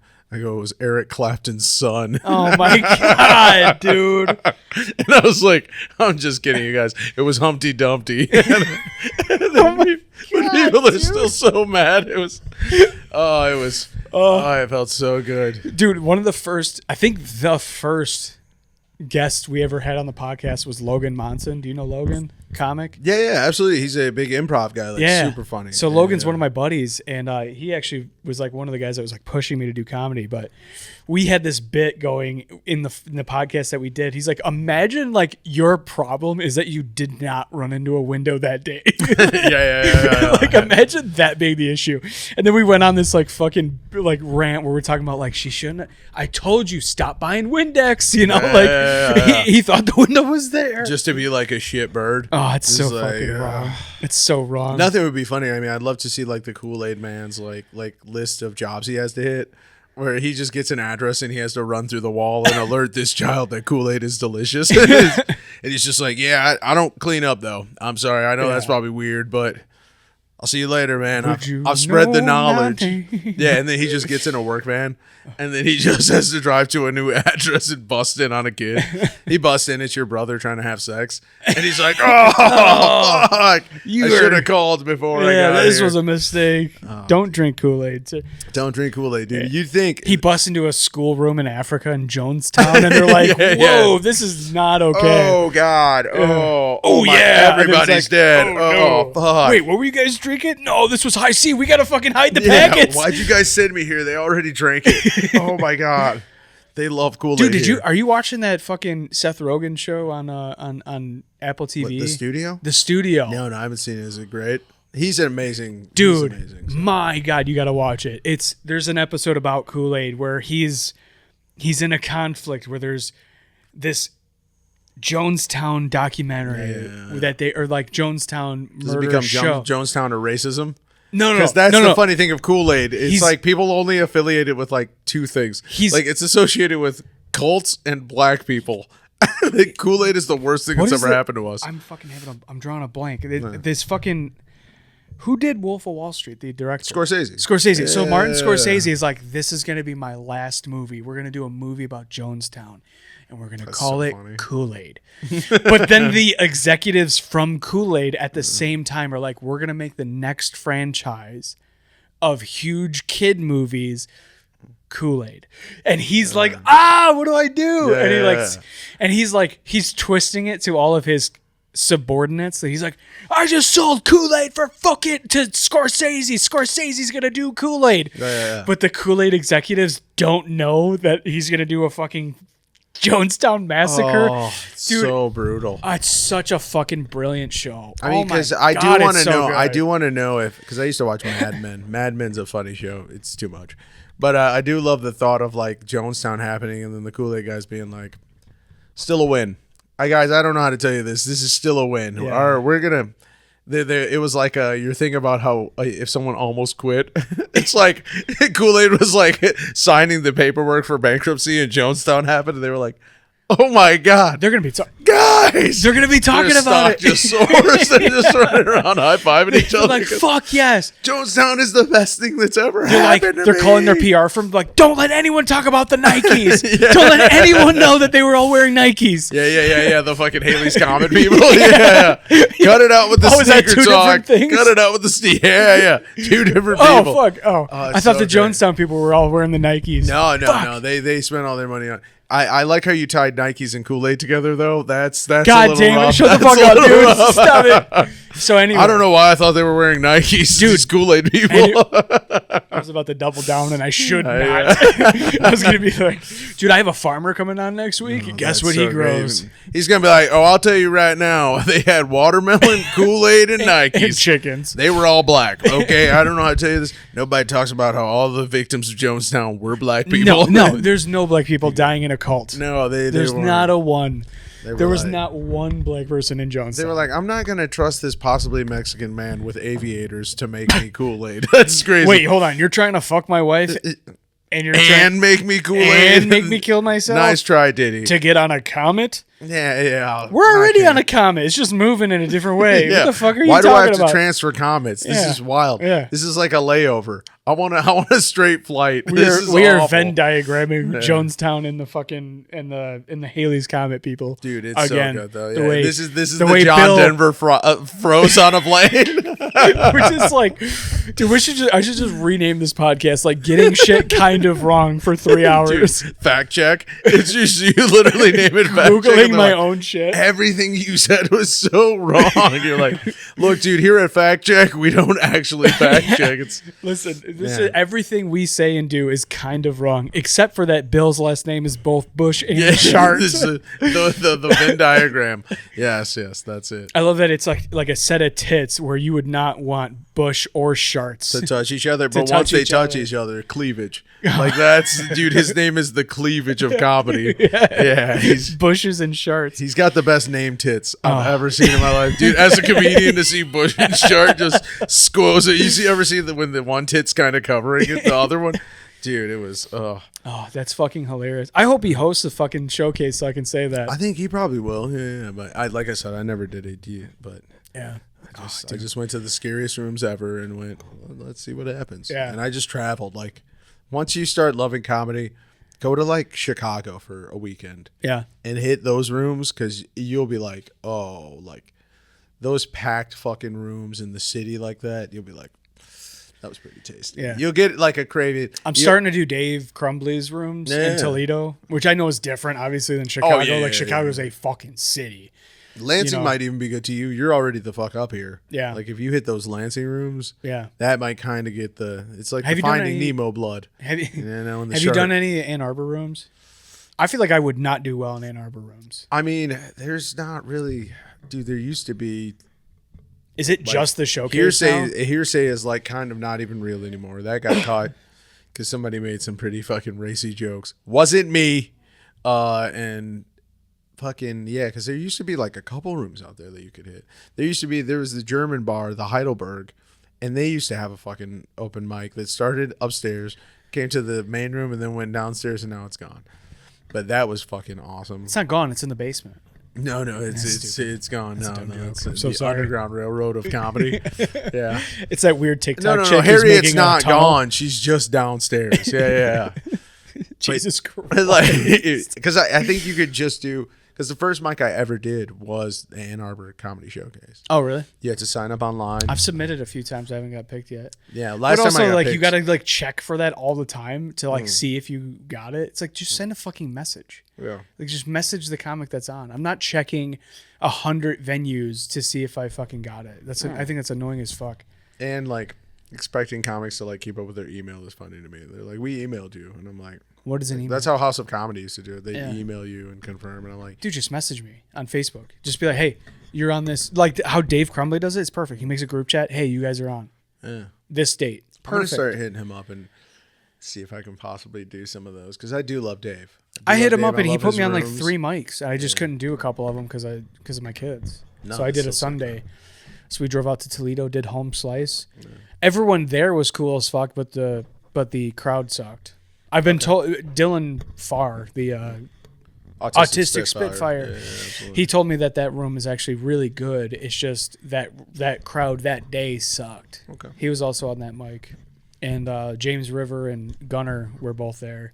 Okay. It was a good. It was. I mean, the lineup was crazy. Talk about fucking talent from Michigan being on a lineup and on a random Sunday, but Sometimes you kind of got to just feed to them too. Like if some people come out, you kind of just have to like spit local. Like if you don't, that's why I tell people to travel more than anything. Like if you're a comic from one place and you just randomly stop somewhere, it's a totally different vibe than if you like I said, if you go to Chicago, spend a whole day in Chicago and then the next day do comedy there. Yeah. Or like go there early so that by the time you would go to a mic, you're already thinking of things that you don't see. yeah, Like that feel like, because you don't have to be from there. I walk up wearing fucking a Gordie Howe jersey and a fucking Detroit hat. People know I'm from Detroit, but it does help to be like, oh, these are things I notice here. yeah.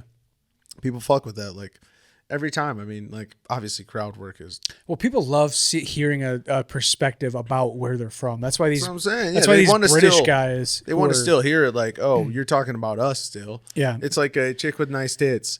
She wants to hear everybody talk about how nice the tits are. Don't come into her house and then talk about how nice your wife's tits are.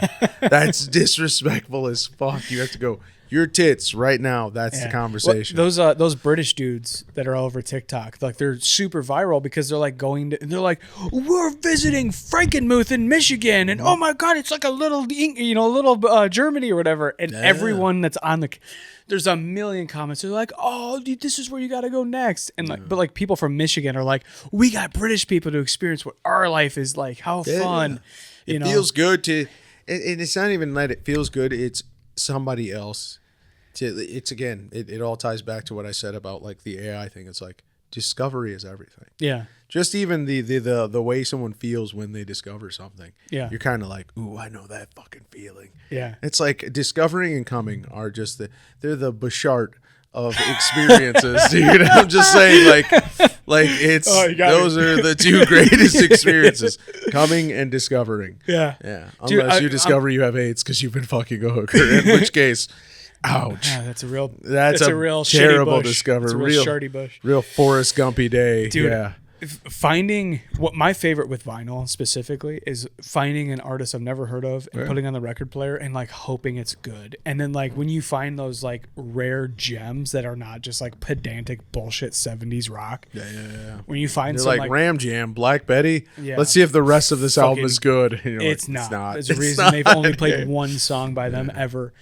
But like finding for me, like I found oh my god, why am I drawing a blank? I had it Maggot Brain Funkadelic. I found Oh, right. Is that a Parliament album? I think it's a Funkadelic it's album. Funkadelic. Yeah. I found Funkadelic through like a random like vinyl record like store online. yeah. And I was like, dude, that fucking album artwork is wild. So I'm like, I bought the album. Yeah, the chick just with that with her head neck, like she's buried neck deep and she's screaming. That's a trippy fucking album to look at when you're fucked up. And the album just bangs so hard. The opening song, Maggot Brain, where it's a 10-minute guitar solo, I Googled it and I found out that George Clinton told Evan, whatever the fucking guitar player's name is, I fucking always fuck this up. I'm a Bernie Worrell man. I like the keyboardist more than anybody. Yeah, fuck yeah. But George Clinton tells the guitar player, which I wish I remembered his name. Bootsy, obviously. He goes, I want you to start this by pretending that your mom is dead. Yeah. And by the time that you finish this solo, you've resurrected your mom with your music. Yeah. And when you know that, and then you're a little sauced up or like a little fried, and then you feel listen to You're that, kinda like, you're like, God, it's the greatest guitar solo of all time. yeah. And I think second place is My Guitar Gently Weeps with Prince. Prince playing that live at the 2020, whatever, the fucking Rock and Roll Hall of Fame induction. He plays. Dude, Jeff Beck. I mean, I know the video you're talking about, but like Jeff Beck's Scatterbrain, one of just the sickest things I've ever seen in my life. Jeff Beck is just, dude, shout out to the God. Yeah. Like, fuck Fuck dude. yeah. Then Zappa. Probably if I had to, somebody who's made me feel things like dude, there's a guitar solo in the song Inca Roads, or the song Black Napkins is essentially like just one big guitar solo. Yeah. The song Black Napkins is like some black chicks like being like, ooh, while he's just playing a guitar solo like the whole song. Yeah. And there's no real lyrics. It's just a vibe. Yeah. It starts off and you think you're hearing like essentially like it just started as a guitar solo. Then you're like, oh, this is the whole thing. The guitar solo is the main just theme of this song. And then, yeah. And then he just you watch, dude. Listen to Black Napkins by Frank Zappa. Yeah, it is, dude. Me and Paige are getting married, and her dad is a old hippie. He's 60-ish years old, but he stoner, wears exclusively tie-dye shirts. Like classic. Showed up like he has a tie-dye bowling shirt, has a tie-dye golfing shirt. Like he does not wear anything but tie-dye anymore. Yeah. Now that he doesn't have a uniform anymore. Fuck yeah. Because he's retired. The pendulum swings. So she so she's like, you got to pick a song for the daddy-daughter dance at our wedding. Mm-hmm. And so we go to visit him. Thong song by Cisco. And he goes, hey. Obviously. So he goes, hey, I got the daddy-daughter song figured out. She's like, you do? He's like, yeah, let me put it on the record. I have it on vinyl. And he puts it on. It's a 19-minute long Frank Zappa song. Wait. It's probably off of Waka Jawaka. If I literally, whatever the song is, I know I've heard the song. It's 19 minutes long, and like he's talking to the band for half of the song. He's like, wait until they come in, and here he comes in with the blah blah blah. And it's but this guy's the best dad that's ever existed. He made us sit through almost all of it, and Paige, just for you to be like, no. And Paige turns to him, she's like, hey, we can't do this, and he's like, why? This is the song I picked. It was the driest bit that he. He's like, and then he's like, I'm just kidding. I mean, like, he was like this or Inagata Davida. Like, I'm not doing that to you. He's like, I'll pick a 4-minute fucking Clapton song or whatever. But yeah, it's Cocaine by Eric Clapton. Yeah, it's Oops, I Dropped My Son by Eric Clapton. Butterfly Kisses or some bullshit. Oops, I dropped my son. It's Gravity Sucks by Eric Jesus Clapton. Christ. Gravity Sucks by Eric Clapton is my favorite song by him. I'm sorry, you guys. This pain caused me pain. This pain caused. Look, Balconies Are Slippery by Eric Clapton. Jesus Christ. It's so fucking sad. It's brutal. Meanwhile, by the way, like we make these fucked up jokes, but like my son, my 7-year-old, when he was 3 years old, he was chasing my daughter. My daughter was like, "Ee!" and slammed the door. And his one finger was going through the door as it happened, and his finger just went and opened up completely. We had to call an ambulance to like come like fucking, and like just thinking about that makes me so sad that happened to me. Oh my god, so I can only imagine the scrambled eggs that Eric Clapton saw Jesus Christ. After that. The Humpty Dumpty massacre. Dude. Do you want to know what's fucked up? For the last like 2 weeks, besides that joke, dude, for the last 2 weeks when I would set up all the dishes for people at their house, the trainer that I was with, he would turn on USA, and I shit you not, all day USA just plays Law and Order SVU. So he turned that on and he just let that play while he explained like that we gave people cable, and I was like, turn this. This is every time it was like, yeah, but we found him. They raped the dog. It was like, I was like, dude, just him and a 72-year-old lady, just him and your grandma talking about then, cable. like, Ice-T comes around the corner. He's like, what Yo, the fuck man. do you mean?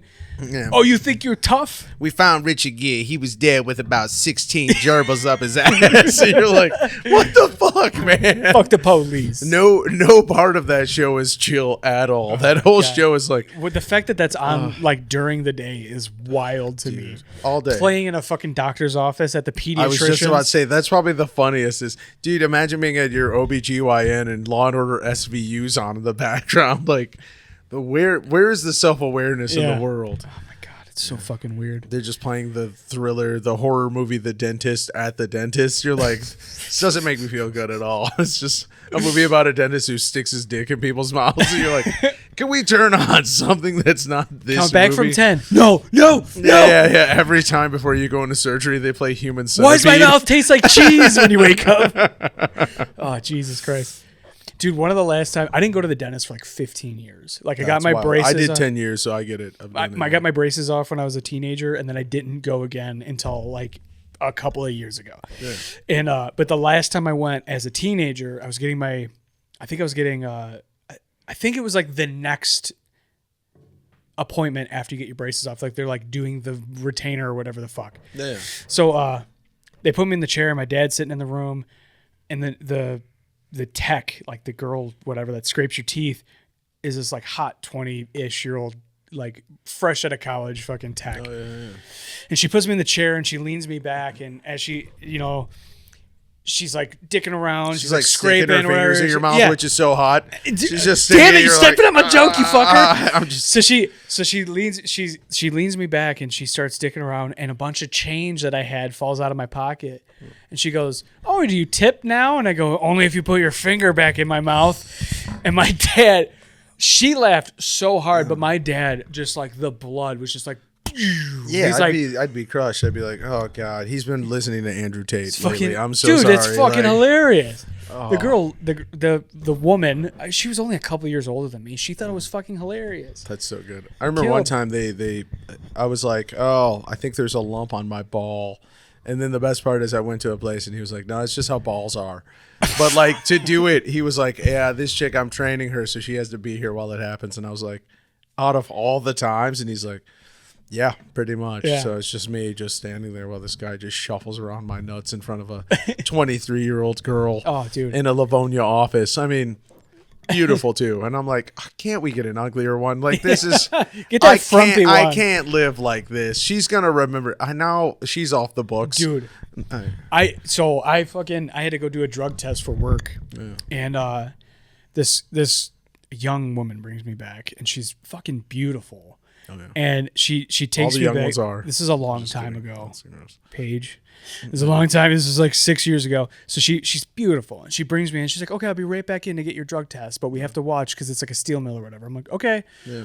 And I'm in there, and I'm like panic fluffing. I'm like slapping it around, trying to get it to stretch out a little bit, look a little better. She comes in, it's got clothespins on it. She's like, what the fuck is happening? Get the turtle to fucking stretch out. You've got a cock ring on. And she, so I get it to fucking stretch out a little bit. I'm slapping it around, and she does not come back. This old doctor comes back, and he's got eyebrow hair that is so long it's tangling into his eyelashes. Yeah. And he's like, all right, kid, you ready? And he's like, all right, go ahead and pull your pants all the way down to your thighs. And my dick went from like stretched out looking okay to like so shrunk. I had like panic dick. I think it retreated. It would be worse if it stayed hard. I don't know, dude. Got this monster cock, and he's just like, old man Withers. Like after I peed in the cup, which I was like barely able to not piss on my balls because it retracted so hard. Yeah. You pissed out of your ass. Your Venus had turned around. I had to do like a fountain. Like I was like pouring it like an ice sculpture. You had to flick your asshole to make your dick pop out the other side. I'm like, no. I would have rather rather it stayed stretched out because this motherfucker, old man Withers was like, that guy had the smallest dick I've ever seen. That is true. I had like freshly out of the pool dick when I had to pee because he had eyebrow hairs longer than your dick. Yeah, which and is he so by the way, he got down there to watch. I was like, why are you eye to eye with it? flicks it. Just be in the room. He flicks it. He just takes a He look. literally was like, all right, go ahead. And I was like, and he like sat in his fucking rolly chair and I'm like standing peeing in the middle of this. I was like, this is fucking, why are we doing this right your now? dick is the microphone, and he's just like, okay, and let's do this. Go ahead. He just rests his nose on it. Go ahead. Wow, this smells terrible. He just puts the cup up to it. He goes, go for it, kid. You can just. I wish I never smelled this fucking mic cover. I mean, yeah. I'm the only one that talks into this one. This is not okay. I kiss Paige. I don't know why she lets me. Dude, I've been there. That's fucking terrible. Yeah. I don't know. I feel like it's the love. I used to date smokers, so I get it. I gotta get that. I don't smoke. I gotta get that never, fucking. I gotta get that bowling alley shoe spray for these. Like, yeah. No, dude, you just need to hit a breeze and just blow it on that. Like sometimes I'll take a shit and I'll take a vape in there just to make it better for life. Yeah. Like especially if I'm at a restaurant, dude, it's Febreze in a can. Yeah. I'll go in there, I'll take a mean shit, and just the whole time, I'm not even inhaling, just Dude, blowing it in the toilet bowl. on a job site, I walked into a porta potty and it said, someone wrote in Sharpie, please stop fucking smoking. Dude, Chappell Roan's on my wall. I just realized that. That's so funny. I'm going to tell my kid that Captain Spaulding is Chappell Roan. I'll go, this is Dave Chappelle Roan. This is Captain Dave Chappelle Spaulding Roan. Yeah. Which is also my ska band. Captain Dave Chappelle. Captain Spaulding Roan. That's my emo album. Yeah, Dude, that's so good. Holy shit, Captain Spaulding Dave Chappelle Roan. That's so good. Fucking but I go into this porta potty and someone had written in Sharpie, stop fucking smoking in the porta potties. And I wrote underneath it, I was like, you'd rather smell shit than smoke? Fucking that's weird. Like what the fuck is wrong with you? So much like weed and cigarettes. I would rather a guy be in a standing porta potty, in there with me smoking a cigarette, blowing it in my face than smell my own shit and then get like one of those underdraft whiffs. Like, oh, it's awful. Oh my God. It's awful that you just hear things splishing and splashing. You're just hoping it doesn't come back to the top like a piranha that's jumping out of a pool, like snapping at your like in Peter Pan, the way the alligator keeps jumping up and snapping. That's how like the splashback feels. You're like, oh boy, dude. I've got a story about a fucking porta potty that I'm gonna try to make you throw up. You ready? Okay, this sounds gross, but yeah, let's go for it. I had heat exhaustion. I ended up having to drink like 20 bottles of water because I almost passed out. They were about to give me the chill dough, dude. They gotta get me back to life. Chill dough. And so anyway, that's a wild thing to call it. It's just a frozen dildo. Somebody's like, no, that's not what a chill dough is. Chill dough is when you cover a frozen dildo in KY. Okay, that's crazy. They made me take my shirt off, my boots off, my socks off. They were putting ice packs under my armpits, in my crotch. They were like, I was in bad shape. I was about to have a stroke, or a heat stroke. And anyway, cut to like 5 hours later. I'm like back to life. I'm okay. I'm getting ready to go home. And there's across the street from Ford Rouge, there's the employee parking on Miller Road. They have a porta potty there that no one services. And I'm like, I have to piss so bad because I've drank 20 fucking bottles of water. I finally caught up. Yeah. I feel know, like Hank Williams, I'm so cold. No one, I know no one has serviced that thing in like years, but I'm like, I have to piss. And if I get caught pissing on the ground, I'm going to get in trouble. I can't you know what I mean? It's like you're on a public road. Can't almost die of heat stroke and get arrested for public indecency. I go into the porta potty and the whole interior of the porta potty is like polka dotted with like just little shag rug. It's like it's so long. It's all polka dotted. I'm like, why would it? What the fuck is that? Whatever. I have to pee so bad. I can't fucking. There's flies everywhere. There's shit like damn near to the top. Oh yeah. But I'm like, I have to. So I'm pissing into the urinal part, but I'm watching. I'm like when it's that full, you can like the piss going into the urinal part drips down into the open bowl, and I'm seeing this like this movement that's not just liquid in the full part of body. And I'm like, what is that? So I'm peeing and I'm like, and there's flies. It's Dave Chappelle Roan. It's Captain Dave Chappelle Spaulding Roan. Dave Chappelle Roan. But so I'm pissing and I'm seeing this movement. I'm like, what the fuck is that? You know? And there's flies all around me as I'm pissing. Yeah. And I'm trying not to touch the walls because I don't understand what it is. It was a colony of maggots in the shit. God. I thought it was And Richard what Gere's gerbil just swimming around down The fucking polka dots were from flies flying into the shit and back out of the shit and landing on the wall. Ah, yeah. And I started throwing up in my mouth. After a nice feast, after a nice shitty feast, they hit the wall. They're going leave a into the little shit, feeding their young, and then fucking flying back out of the shit and landing on the wall. And there's just, I started throwing up in my mouth as I'm pissing. I had to I went poof out of there, and I'm like pissing on the ground, going like, "What the fuck? This is the gross." Oh my god, dude. It was the nastiest. I fucking burned the clothes that I had on when I was in there. Good. It was so gross. Oh man, it's the fucking nastiest porta potty I've ever been in. People cry about porta potties at like Dave Matthews concerts. Fuck off, dude. You've never been in a bad one. In their defense, a Dave Matthews concert, the kids actually just call it a porta potty. That's what it's like. Flock of seagulls. It's like a flock of seagulls. If a kid sees a bunch of people that love Dave Matthews, they're like, "That's a porta potty." Yeah, that's how they're going to describe boomers. Yeah, you go, no, that's a porta potty of Dave Matthews fans. Dave Matthews, I love Dave Matthews too. It's one of my favorites. I got him on the wall behind you. It's funny because there's a porn star. I won't say who she is. Dave Matthews that flag is a Dave Matthews flag. It's so good. But there's a porn star, and I remember making a joke like, I wonder what was more difficult, telling her family she did porn or the fact that she has a Dave Matthews Band Shut the fuck up. She has like the ballerina thing on her shoulder. Shout out Sierra Sky. I'm looking this up. But also, after your porta potty story, now I have to pee so bad. Oh, dude, we can wrap up, but I got to look up Sierra Sky real quick. Do you care if I run to pee? Go, dude. No, well, let's wrap up real quick. Let's fucking. Okay, I don't want to. Yeah, you'll see. Don't see Sierra Sky right now. We've already talked about too many boners. Dude. Okay, so first of all, do you have anything to plug before we go? No, just Floyd Jones Comedy on Instagram and YouTube. And, fuck yeah, dude. Yeah. Well, thanks for coming out, man. I gotta have Stick Boovie out because, like he said, we fell in love, so he wasn't able to talk for 3 hours. But fuck yeah, dude. Thanks for coming out. Anytime, brother. Fuck yeah. All right, dude. Peace. Not survival. It's finding purpose in what you love. I'm pumped to be branching out and being like, hey, we're gonna sit down and have a couple-hour podcast. Is it? Is it, dude? Jesus Christ. You just like talked for 5 minutes. I'm like, is it though? I've always been inspired by this shit. Yeah. Dude, that pizza was so greasy. It was disgusting. It was not disgusting. Disgusting. Good Times Noodle Salad.